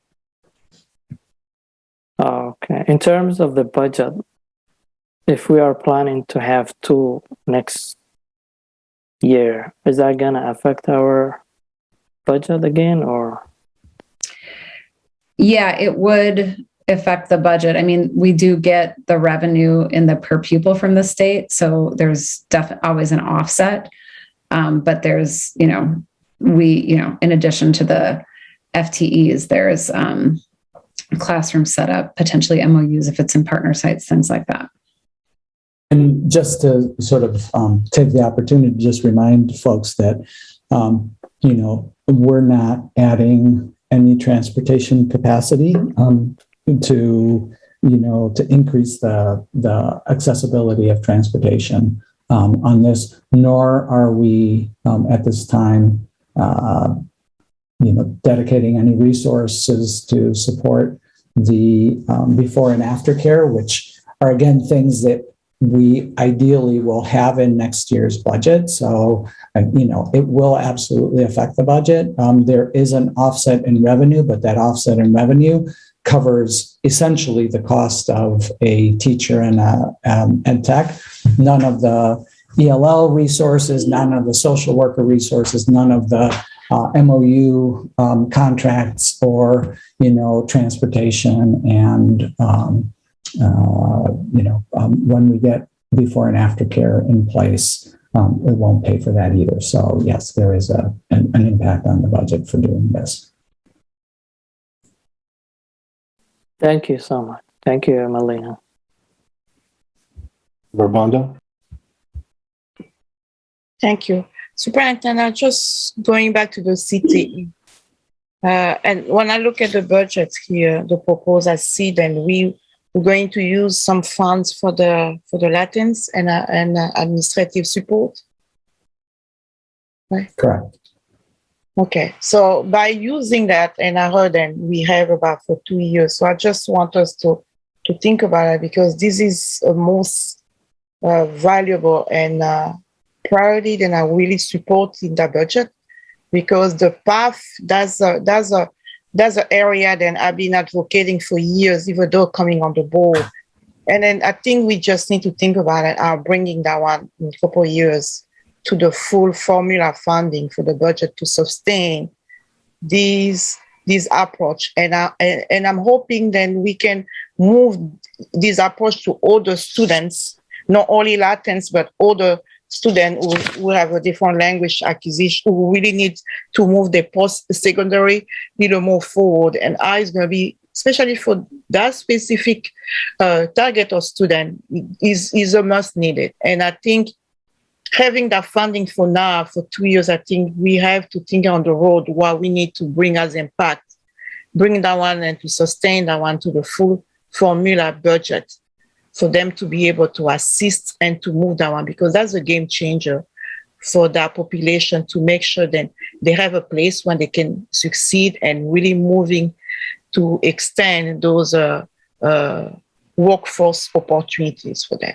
So this is my my first one priority, and I'm really going to be in favor of that. But just making sure that we're bringing that one back to the budget in a couple of years. And I hope I'm going to still be on the board. And again, part of the strategy we think is to also grow the program, and that will bring additional resources, as part of the EPS funding for career and technical education. So we think that there is that this is an offset that can potentially continue, but we don't know that for sure, but that's what we're working towards. But in the meantime, we have enough money, even if there was no additional revenue coming in, we have enough money to run it for 2 years. And then we'll see, where we are and be in a position to figure out what our next move is. Okay, great. Thank you.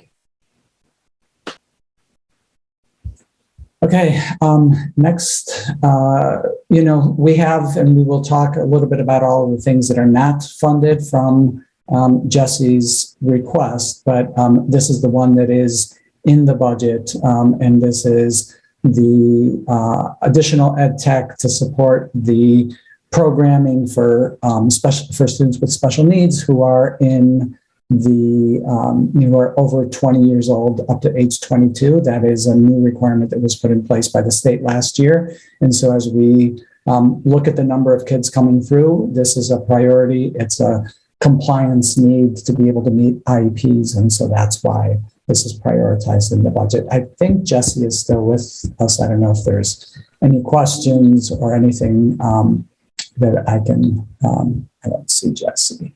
Oh, no, he is here. Okay, so if you have any questions, or Jesse, if you want to add anything. Javier, I would just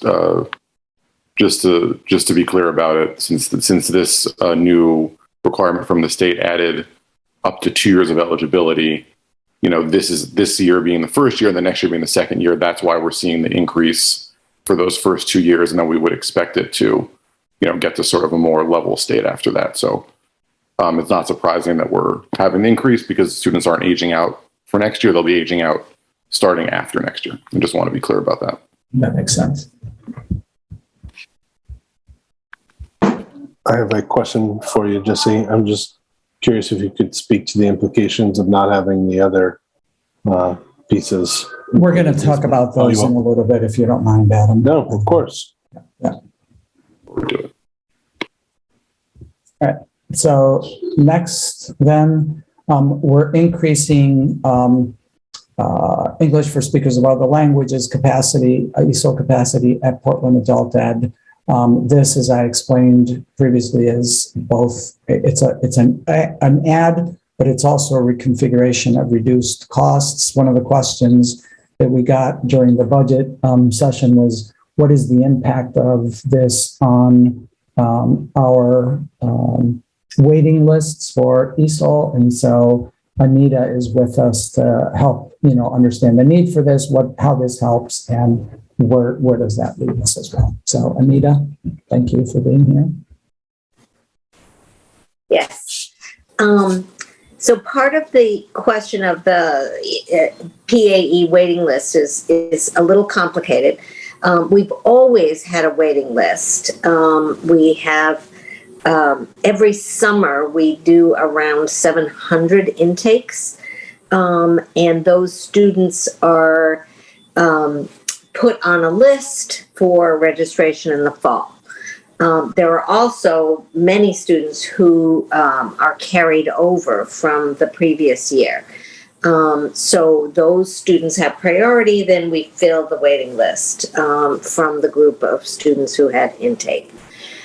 Prior to the pandemic, we worked very hard to reduce that waiting list by increasing class sizes, and also by creating a language lab that was open from 9 in the morning until 8 at night. And so one of the things that we always said was, while we have a waiting list for classes, any student can come in and get learning through the lab. And that was something that we offered, again, all times of the day or night. They could also continue to be aware of what's going on. Since the pandemic, we've done a number of things, including reducing our class sizes from 30 to 20. Part of that is for in-person learning, which we started this year, where we needed social distancing, but also having a Zoom class of 30 students, particularly low-level English language learners, was incredibly difficult. In the classroom, we often had classroom aides to help, but again, all of that got reduced where we couldn't have volunteers. So that increased our waiting list. We also have a situation where because the students get, starting in the summer, they come in the fall if they don't get reached, or sometimes we try to reach out to students in the fall and we are not able to because they've changed phone numbers, they've moved, they were living in a hotel and they found permanent housing somewhere else, they've left the area. And so people stay on the waiting list because we haven't been able to enroll them in a class, but they may not still be waiting for a class. So there may be fewer than the 300 or so that we are actually seeing on the list. That number is particularly high right now because at the beginning of each semester, we have our waiting list, all the people who have been taking tests and doing intakes from when we closed classes in the middle of the last semester, and we have registration that will be happening in April. So it's particularly high right now, but it's one of those numbers that's very hard to explain to people. So that's kind of the waiting list explanation. With regard to the contracted teacher, one of the reasons for our request is that we have an incredible number of hourly temporary teachers. So we have 45 hourly teachers in our ESOL department, or 35, I'm sorry, but we have 45 to 50 classes. And we have, I believe right now we have three ESOL teachers and 1.25 chairs who are both teachers and chair of the department. It's incredibly difficult to manage that number of teachers. It's also, our contracted teachers are able to give additional support for other teachers or for the infrastructure from the class. And finally, one of the issues is we often lose good quality teachers because they need a full-time job with benefits and they can't survive putting together several hourly classes with no benefits. And so they find a spot somewhere else, and we lose the good quality teachers. We have amazing hourly teachers, don't get me wrong, but it really will enhance our ESOL department. While it may not directly reduce the waiting list, I think in the long run, it will allow us to plug more resources into different places and will help with that. I also anticipate that at some point we're going to reopen our lab and be able to have students coming in for that.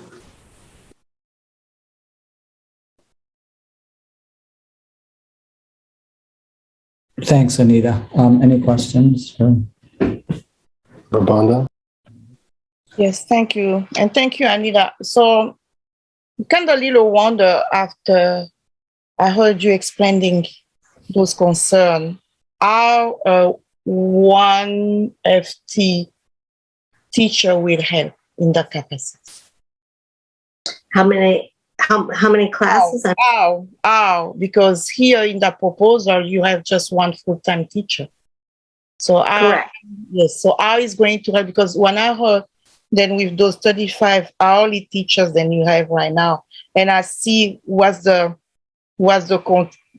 concept is there, but when you look at the support surrounding the need that you have, and also with the waiting list, so how can you feel comfortable with one FT teachers who's going to have the burden to those? So I just want to see how comfortable you are with one FT teacher in that context. Right. Well, and certainly we would love to have more. We have also, we do a lot of grant funding. We've asked the city of Portland through the tax increment funding for an additional ESOL teacher for workforce training. We are also applying, along with the other adult ed programs in Cumberland County, for Cumberland County ARPA funds. We're hoping we are still on a list because we are tier 3, but we're hoping that'll get reached sometime. There's also some anticipated state funding.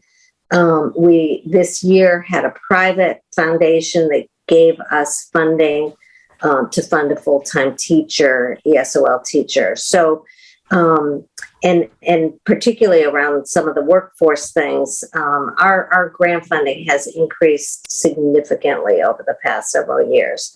And so, we're piecing together this and that.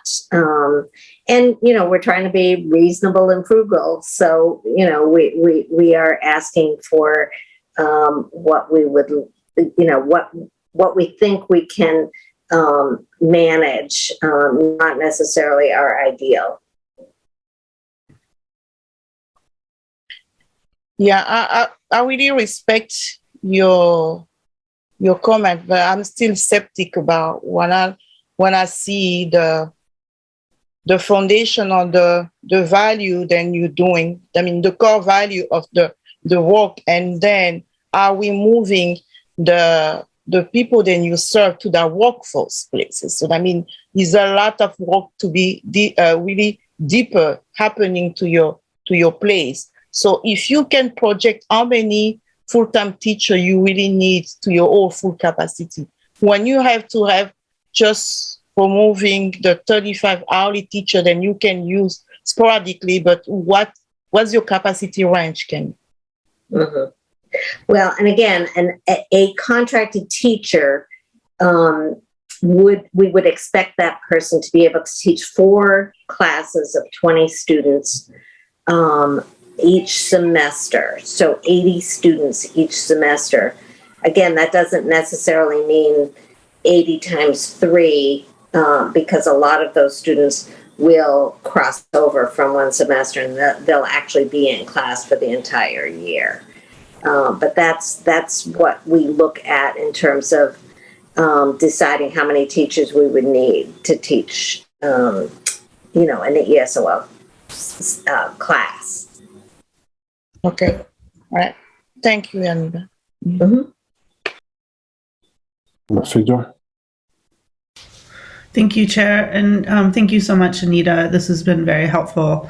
I wonder if longer term, so my understanding is that you have 35 contracted ESOL teachers, 3 full-time teachers, and 1 chair. Is that correct? Or is 35 hourly teachers, and 3 contracted teachers, and 1.25. Right. That's what I meant. Yeah. So, would your goal be over time to have to move more of the hourly teachers to contract positions? And if so, over what time frame? Well, I think that's a complicated question because a lot of our hourly teachers are either retired teachers or people who don't want to teach full time.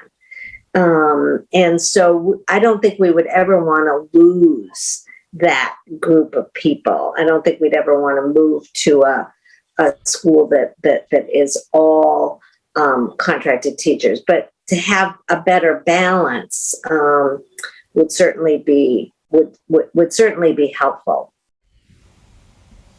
and and again, I mean, we do a lot of grant funding, and we've had more.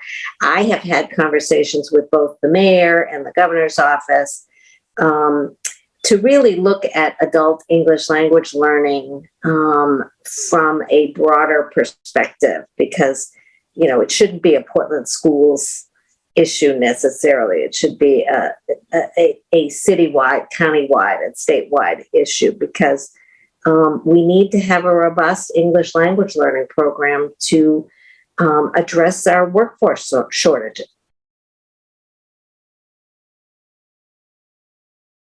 Absolutely. Thank you very much.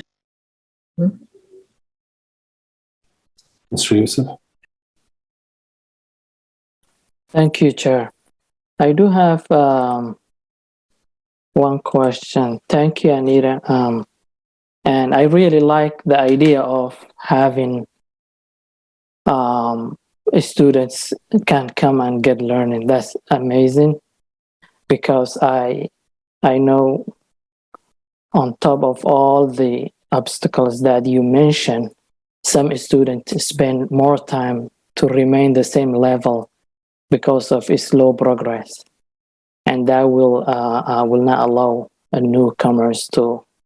Is there any plan to outsource community partners like the way we were doing the pre-K program? Or there are outside community agencies that are doing ESOL, so Salvation Army, Hope Act, the Immigrant Welcome Center, Learning Works does some, and we all come together through a committee that is part of the city called the ESOL Collaborative, and we do share. So if somebody comes to us and we can't get them in the class, we give them a list of other programs. And, some of those programs are more robust than others. Some of them can only do higher level English speakers. The real bubble for us are in these low level English language classes. And, the other people,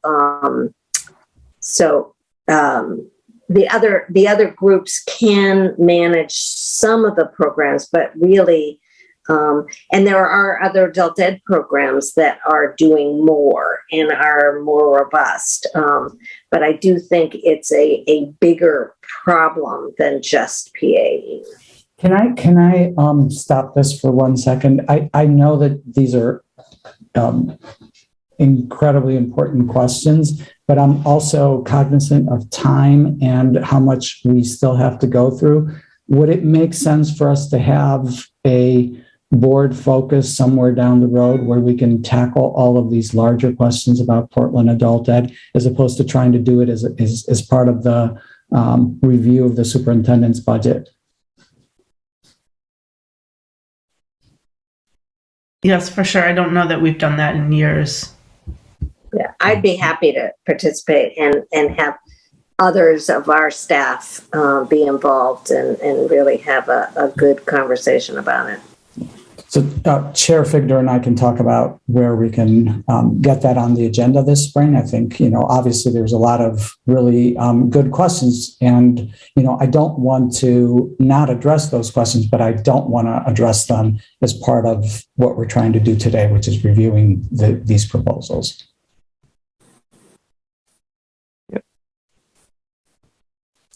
thank you, I Superintendent. don't know why my camera keeps going off. I apologize. Yeah, Chair. Okay. Think we're okay to proceed. Thank you, Mr. Youssef. Any other questions about the increase of the one FTE ESOL teacher at Portland Adult Ed? Okay, thanks, Anita. Thank you.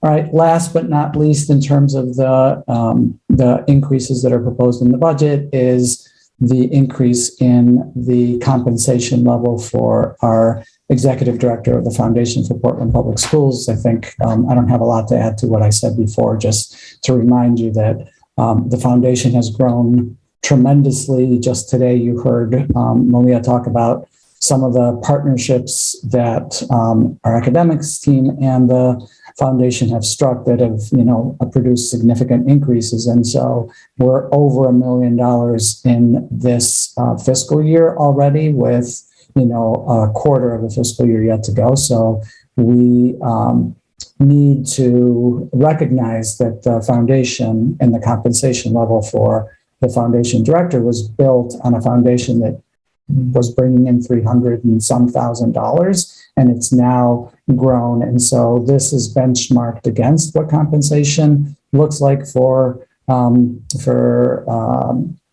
philanthropic foundations and corporate foundations. And so this brings compensation to $95,000 a year for Andy's position.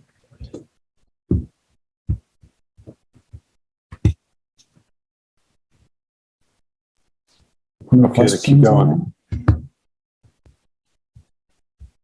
Okay. This is the summary slide that I mentioned earlier. So this wraps up all of the increases. So a net budget increase of about $427,000, resulting from all of those investments that we've walked through. So next, what I wanted to do is to go a little bit deeper in quantifying the associated costs of the things that are not in the budget that we have identified and brought to you over the course of the year as, priority areas. And this is where, Mr. Burke, where, you asked the question of Jesse, what is the, what are the implications of not having some of these things, which we will gladly answer. But what we did is take it, a little bit deeper than what you saw the other day, which is to actually quantify what the, what the expenditure would be for these different projects. And so I think, what I want you to realize is that, just on this page alone, we're, pushing, $500,000 plus more than what we have in increases. So all of these things, and there's another page and another page, all add up to a lot of money. And, these are universally things that do not have associated funding streams with them per se. So some of them will, in time, perhaps, bring additional revenue with them, but, we don't have a way to fund them right now. And so that's why we did not prioritize putting these in the budget, given, our focus in the budget of, trying to maintain what we're currently doing and deepen our engagement with those things. And that's why some of these, as much as I think are tremendously important, and, am disappointed, as I'm sure, is Jesse, Malia, and everybody else that looks at the things that are not in the budget. But, we prioritize the things that we knew we had to do, or that we had a funding stream to support, and in order to minimize the impact on the overall budget. So this is, this is quantifying the student support services increases, as well as the social work, which is not specifically out of student support services, but is related. And so you see those, at the bottom of the page as well. And then if you could go to the next one, Aaron, please.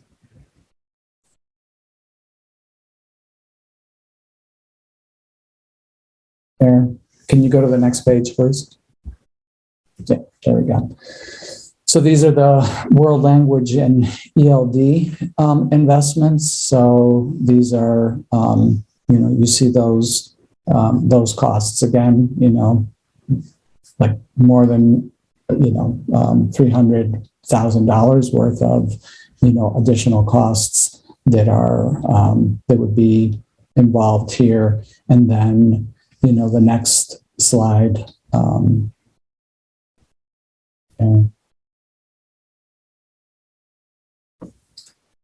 these are additional priorities that we've highlighted over the course of the year that are not in the budget currently. So,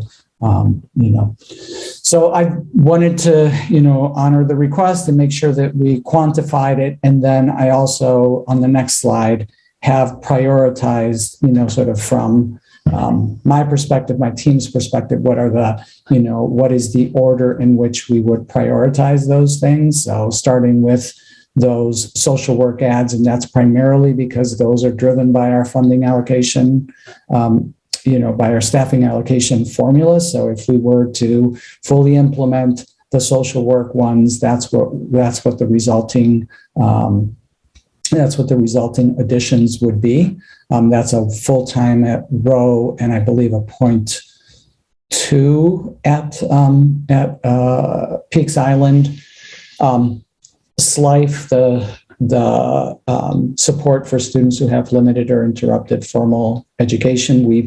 We started that last year. We have one FTE that's currently split over the two schools, and we believe that we have enough students to justify having a full time position at both of the buildings. And so that would be another, high priority item that we would that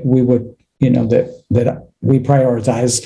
The consultation team. And I want to give Jesse an opportunity to talk broadly about some of the challenges of not having the things that he proposed.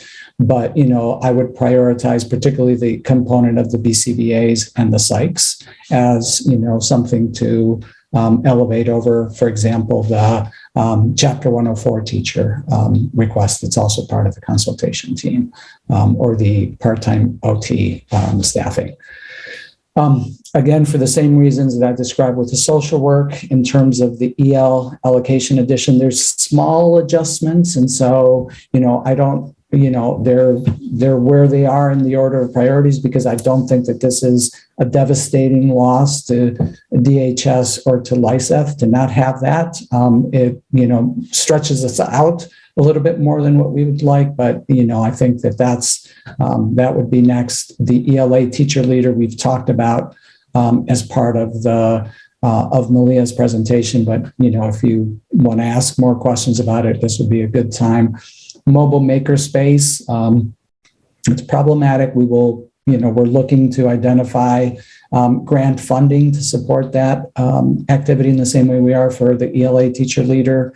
The mobile makerspace, we've made commitments. We have a mobile makerspace. We need a staff person to work out of the mobile makerspace. So this, in the budget right now, the request is for the request from academics was for 0.25, with the rest of that staffing coming from some of the grants. So we're going to have to find a way to fund that, but it's not in the general fund budget. And the Chinese language teacher, again, it's a robust program. We have an outstanding teacher. We are looking for grant funding to support the continuation of that program. So that's the order of priorities that we identified as a leadership team. If you ask us what's the order in which we would add things, this is that order.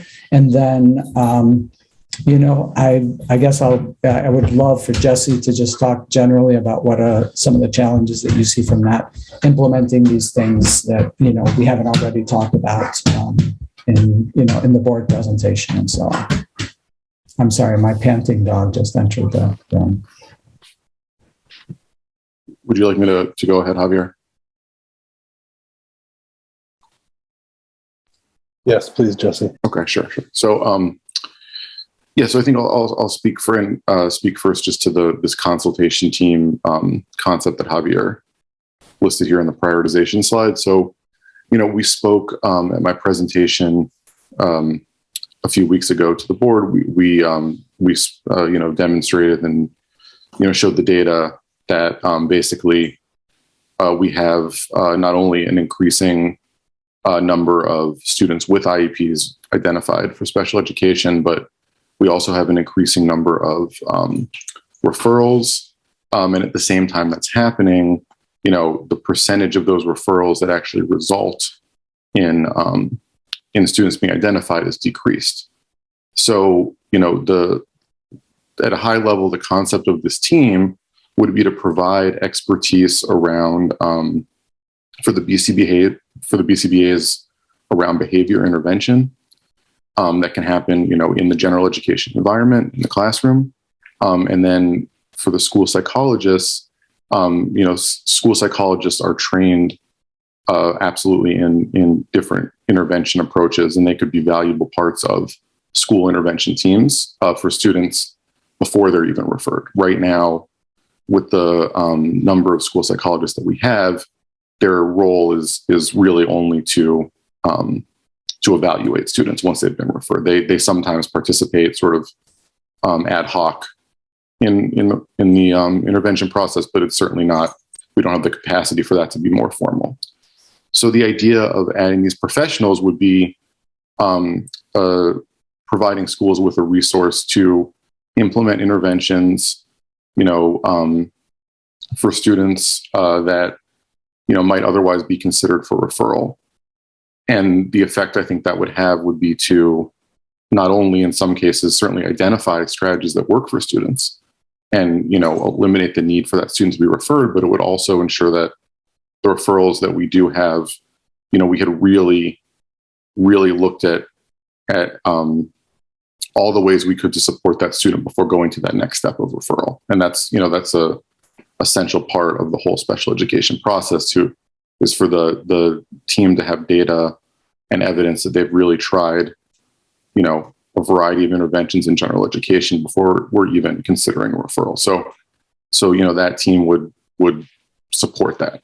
The way that we're staffed for BCBAs and school psychologists currently, we're fulfilling our obligations around, evaluations and IEP mandates, but we're not able to have this expertise, brought to bear in that intervention piece earlier. And I think that would bring, like I said about the number of referrals, becoming actual students who are identified. I think that we'd see changes there, but you can't say for sure. But what's more important is this idea that we'd really be bringing this expertise to students earlier in that process. Jesse, this is, if I can just add just a teeny additional commentary to that, is that good? Yeah, please. And totally agree with everything you said. The one other comment I just wanted to make on this was Dr. Reiger and I, in the winter, went around and met with every single school admin team. Many times they have their social worker there too. And our line of inquiry was around what are the unmet behavioral and mental health needs in your buildings? Because we were having this sort of sentiment and anecdotes about the increased mental and behavioral health needs. And one of the big themes across all of the schools was that they had a very small number of students with really significant behavioral needs that weren't necessarily identified in a program or with a resource, and they were at a loss. Their toolkit was empty for what to do next. And so it felt like that was coming up over and over again as like one of the biggest themes from those interviews we had across schools. So I just wanted to add in that perspective as it pertains to, this description that Jesse shared about what these people or what these positions would actually be able to do. Thanks. Two hands just went up. Is now an okay time to interject comments or questions from the board, or would you like to continue, Jesse? Okay, Member Figdor, please. Thank you so much, Chair. I'm wondering how these 3.5 FTE would be allocated across the schools. That's a great question. So I think, for the school psychologists, we currently have 5.5 full-time FTE. So that addition would bring it to 7 FTE. And we would we'd look at sort of the caseload, so to speak, at each school based on how many referrals and evaluations are typically done at those schools over the course of the last few years, and we would assign psychologists based on that. So the idea would be to sort of have as close as we could to even caseloads for the psychologists, and my hope would be that pretty much everyone would be focused working only at 2 schools, which would give them that time that I'm talking about to really be at the school and participating in intervention work and things like that. We don't, we have a number of psychologists who are, not working just at 2 schools right now. And so that's, part of that. That's part of the challenge. And then that's really why we're proposing it. It would also obviously reduce the caseloads overall if you have more FTE and give them more time to focus not just on evaluation, but the intervention work. And then the BCBAs, this would be a new... Can I follow up on that? Sorry. Oh, sure, of course. Would the job description change? So we're adding this intervention component, or is that already part of the expectation and there's just no bandwidth for that because their caseloads are so heavy? I'd say it's more the latter. It certainly is referenced in the current job description, but we would, if we were making this change, we would certainly update that to put it, I think, I'm sure put it more, forward in that and make it clear, that's a key piece of it, but it is referenced. And like I said, psychologists do participate in it. It's just not consistent because of the caseloads.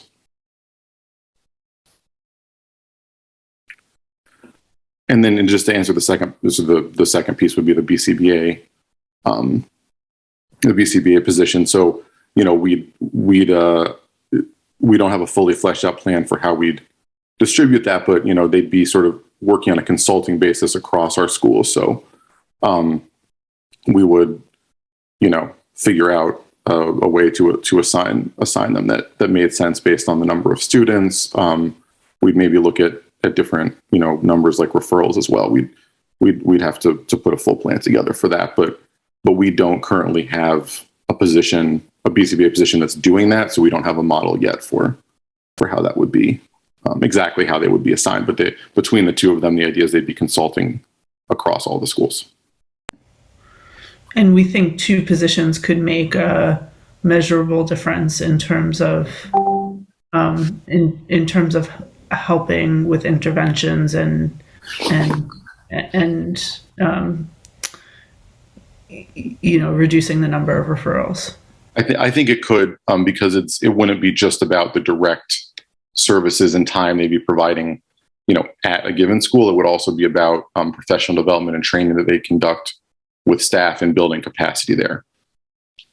So as especially as just a starting point for the concept, I do think that it could make a meaningful difference. Yes. Thank you. Sure.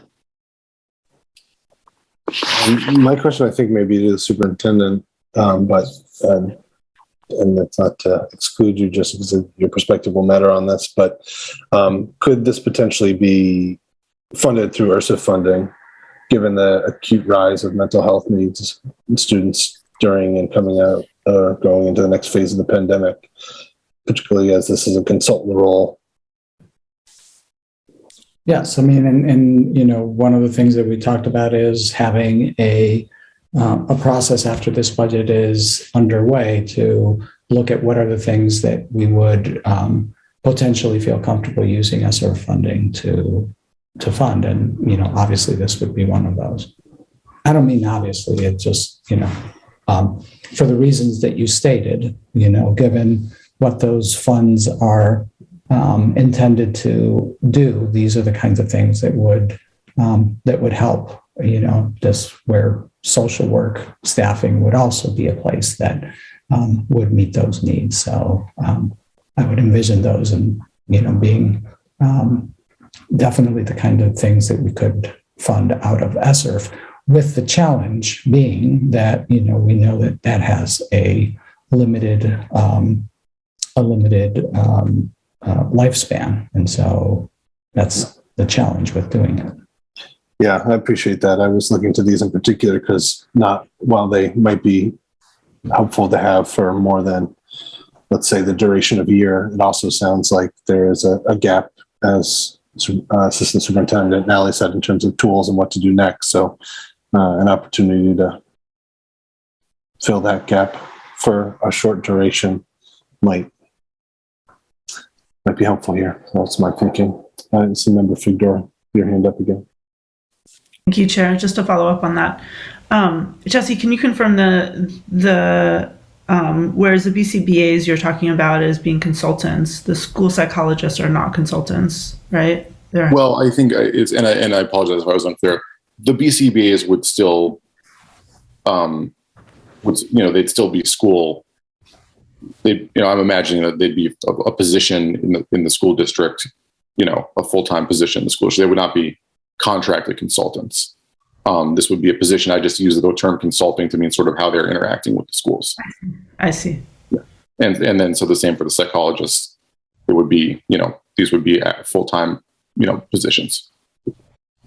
Okay. Thank you so much. Yeah. Mr. Youssef. Yeah, Jesse, just want to clarify, is the BCBA a new position? Sure. So we currently do have 2 BCBAs, full-time BCBAs in the district. So it's not a new position, but the function of those BCBAs right now is basically only to work in our district program. So in the FLS program, in the Beach program, and the Breathe program. So the use of BCBAs consistently in the general education setting would be new, but we have BCBAs currently on staff. Thank you so much. Sure. Okay. I think we're all set with board comments and questions. Thanks. Anything else, Jesse, you want to say about the other priorities that are unfunded? I mean, I think the only other point that maybe is important, Javier, that comes to mind would just be that, when you look at the district program staffing, those the positions that we're proposing are premised on, having those programs at full capacity in terms of how many students we can serve. So, if we don't add those positions, then it limits the capacity in terms of how many students we can serve. And if we can't serve them, then we look at in some case either how they some students we may need to look at like out of district placements for them. So I did just want to say that could be an effect of not having those positions in place. And I think that the one thing that I also want to make sure the board understands is that, for example, the ed techs, we add ed techs over the course of the year based on IEP needs. So the fact that we're not funding these upfront doesn't mean that they won't be part of the shifts that you see next year in the budget book, where you look at the number of staff that we started with and the number of staff that we end with. So just want to be clear about that. And, I think for me, one of the challenges with the Breathe additions is that we are adding $1 million worth of costs to the budget for Breathe this year by, in essence saying we can't realize the Medicaid reimbursement that we originally budgeted into that program. So that's a hefty increase in the budget that's coming from that reduced revenue. And so I'm very reluctant to add additional staffing given that.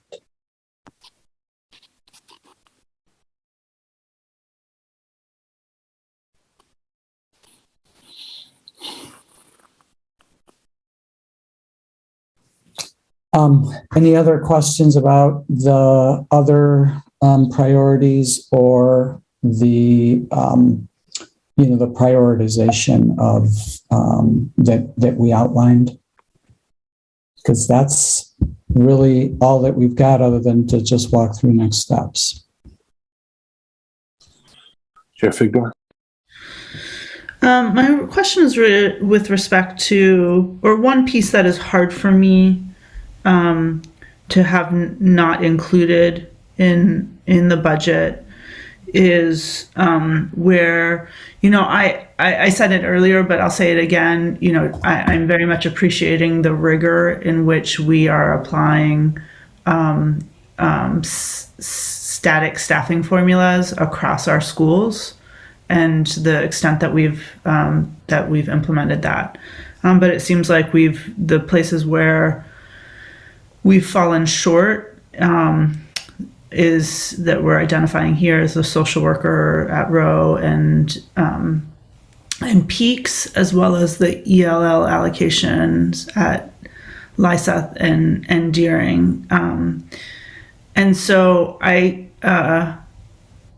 guess those are, are a little bit hard for me to stomach, because I do think the clarity in terms of how we're going about applying staffing formulas across the board has a lot of brings consistency and like I said, rigor to what we're doing. So those really stand out to me. And I know, I heard the superintendent say, half FTE at Lyseth and half at Deering we can manage. But I do just want to point out that, where we've taken this budget is to have continuity and clarity across our schools, and that those are places where the numbers don't work out. So I just wanted to state that as I'm, grappling with kind of where we take this budget in the coming week. And then I guess I have one other thing that I just wanted to repeat back. And I am very appreciative of all the grant funding that we are able to raise and then manage. But I heard the superintendent say that that there's potential grant funding for the ELA teacher leader position, for the mobile makerspace, and for the Chinese language teacher. So I guess I'm just wanting to clarify, did I hear that correctly? And, not that I want to rely on grant funding, where we should be able to prioritize, should be able to include these priorities in our local budget. I do think just the reality of our budget is such that it's, we can't do everything we want to do. So my question is respect to, prospects for grant funding. And it sounds like there are decent prospects for grant funding for those three priorities. And is that right? Yeah, I was going to say. Yeah, I can speak to some of it. Gail can chime in with me as well. But for the ELA teacher leader, our idea is Title II. We don't yet have final numbers from the state to be certain about our budget, and it would be for 1 year only, connected to rollover funds. So, we keep saying this. It feels hard not to keep repeating it. The level of anxiety we have around some of this core work being in these short-term grants, because especially, we don't have a single ELA lead across the system, pre-K through 12 right now, really looking comprehensively at our literacy strategy. So, but to answer your question directly, Title II is a likely potential source for 1 year. And then there's the ESSER. Mobile makerspace. This is where, Gail, keep me honest here. I think maybe we thought Title IV could be a short-term solution. Can you? Sure, that's right. That we have, at least we have conceptual approval from MDOE that fits in with the academic enrichment strand of Title IV funding. And we currently, again, due to some rollover on projects that didn't happen during COVID, we would be able to likely make space, depending on our allocation, for the 0.2 that you see here for the mobile makerspace staff person. Thanks, Gail. And then the Chinese language teacher, sometimes, Javier, I feel like you're more fluent with this. What do you remember the name of the grant that Carlos got? I could find it, but there's essentially a separate grant, not a part of our federal grants, that the team has been pursuing, that also I think is 1 year only. But I think that's what we were thinking could be the immediate term solution for that one. And we're a finalist for it. And I don't remember what it's called, but it is exactly what Malia described. It's it's seed money for districts to build out their language programs in critical languages. And so this is what teachers of critical languages. So and we're finalists, in a 3 sort of round competition. We're in the final round. So we feel good about our chances, but again, short term.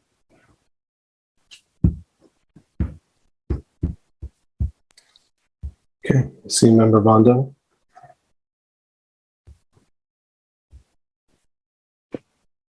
Thank you, Chair. I just want to echo what Member Victor just mentioned about the lifespan and also the value or what we're missing here for the student support. So I got the point, but I just want to get clarification on the EL allocation addition here. The 0.5 at LICET and 0.5 at Deering High School, those are to support the dually identified students, or is combined also with the pre-K support on the English language development? This is just. Go ahead. Okay, go ahead. These are additions for K through 5 at LICET, and then for high school, when we look at the total number of ELL students, if you remember, Carlos brought the kind of a snapshot of the approach we take for a ratio-based system. And when we run that, this is what we see as we're 0.5 lower than the ratio recommendation for those 2 schools, but LICET would be K through 5 allocation.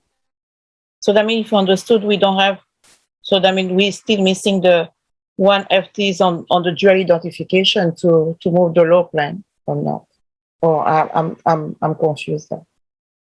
I'm sorry, can you repeat that question?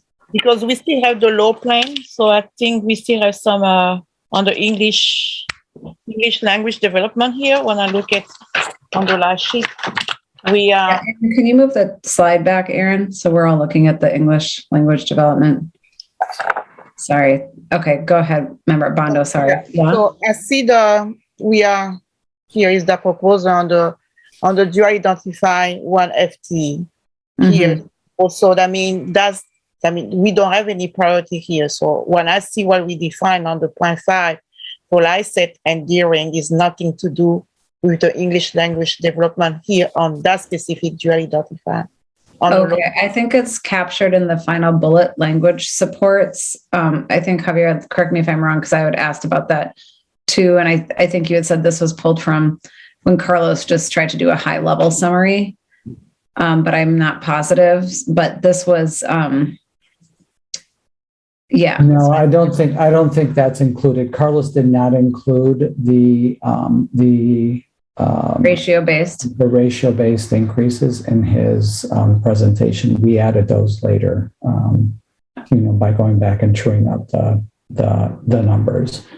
So I think the language supports there are language ed techs and staff in the multilingual multicultural center. All right. So just getting back to myself, the one we adding here, the 0.5 and I said Deering is for the dual identified We're not adding those. We don't adding that. Okay. That's why I just want to make sure. We're not Oh, adding. sorry. Oh, okay, thank you. But Sorry, Board I don't know Member what's Brando, wrong with my camera. It just so we're clear on that. So the 0.5 at Lyseth and 0.5 at Deering, that means that when you apply the ratio-based allocations, that we are down half a ELL teacher at Lyseth and down half a ELL teacher at Deering, compared to, you know, when we apply the ratios. So it's not reflected on this slide, it's an addition. And it's for serving ELL students overall at those schools. That's correct.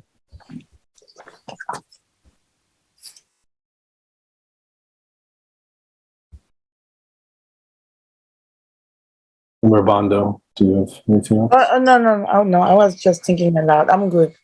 I have some.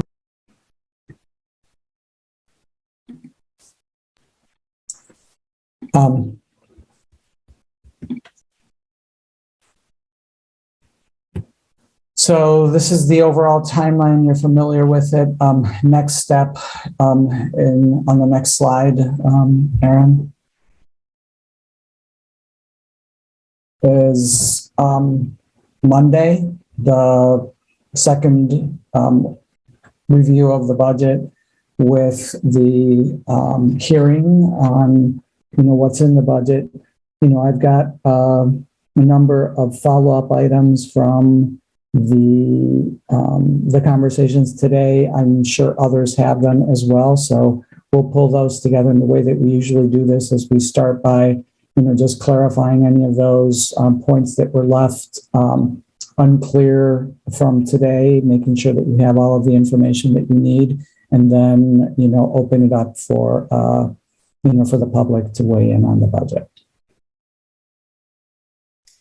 Yeah, and if I may, Superintendent, so we're at the inflection point from this being the superintendent's budget to being the finance committee's budget. And after public hearing on the 21st, this committee will have the opportunity to make changes to the budget if it desires, or ask further questions and deliberate a little bit longer. And either Monday, we can vote a budget out of the finance committee back to the full board, or that can happen on March 24th after we have met with the joint finance committees from City Council and ourselves. We will meet after that meeting as the finance committee as well.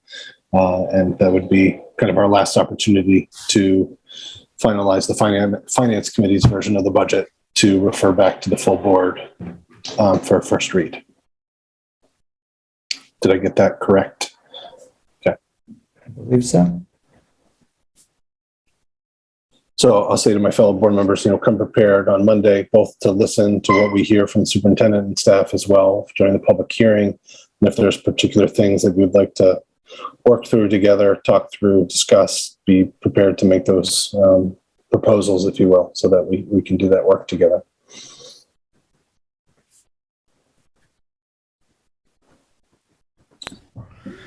Is there anything else on your end, Superintendent? Nope. No.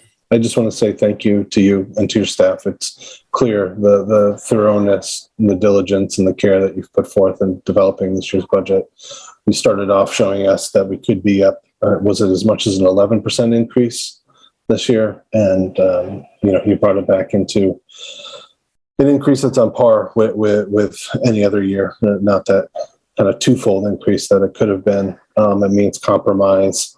It means tough choices. It means not getting everything that any of us would want. So I appreciate all the work that you have all done at all various levels of the district, and those that you've spoken to and those that are not totally visible to us, because we just can't recount all those steps and all those conversations. But I know that you've done that work. So thank you.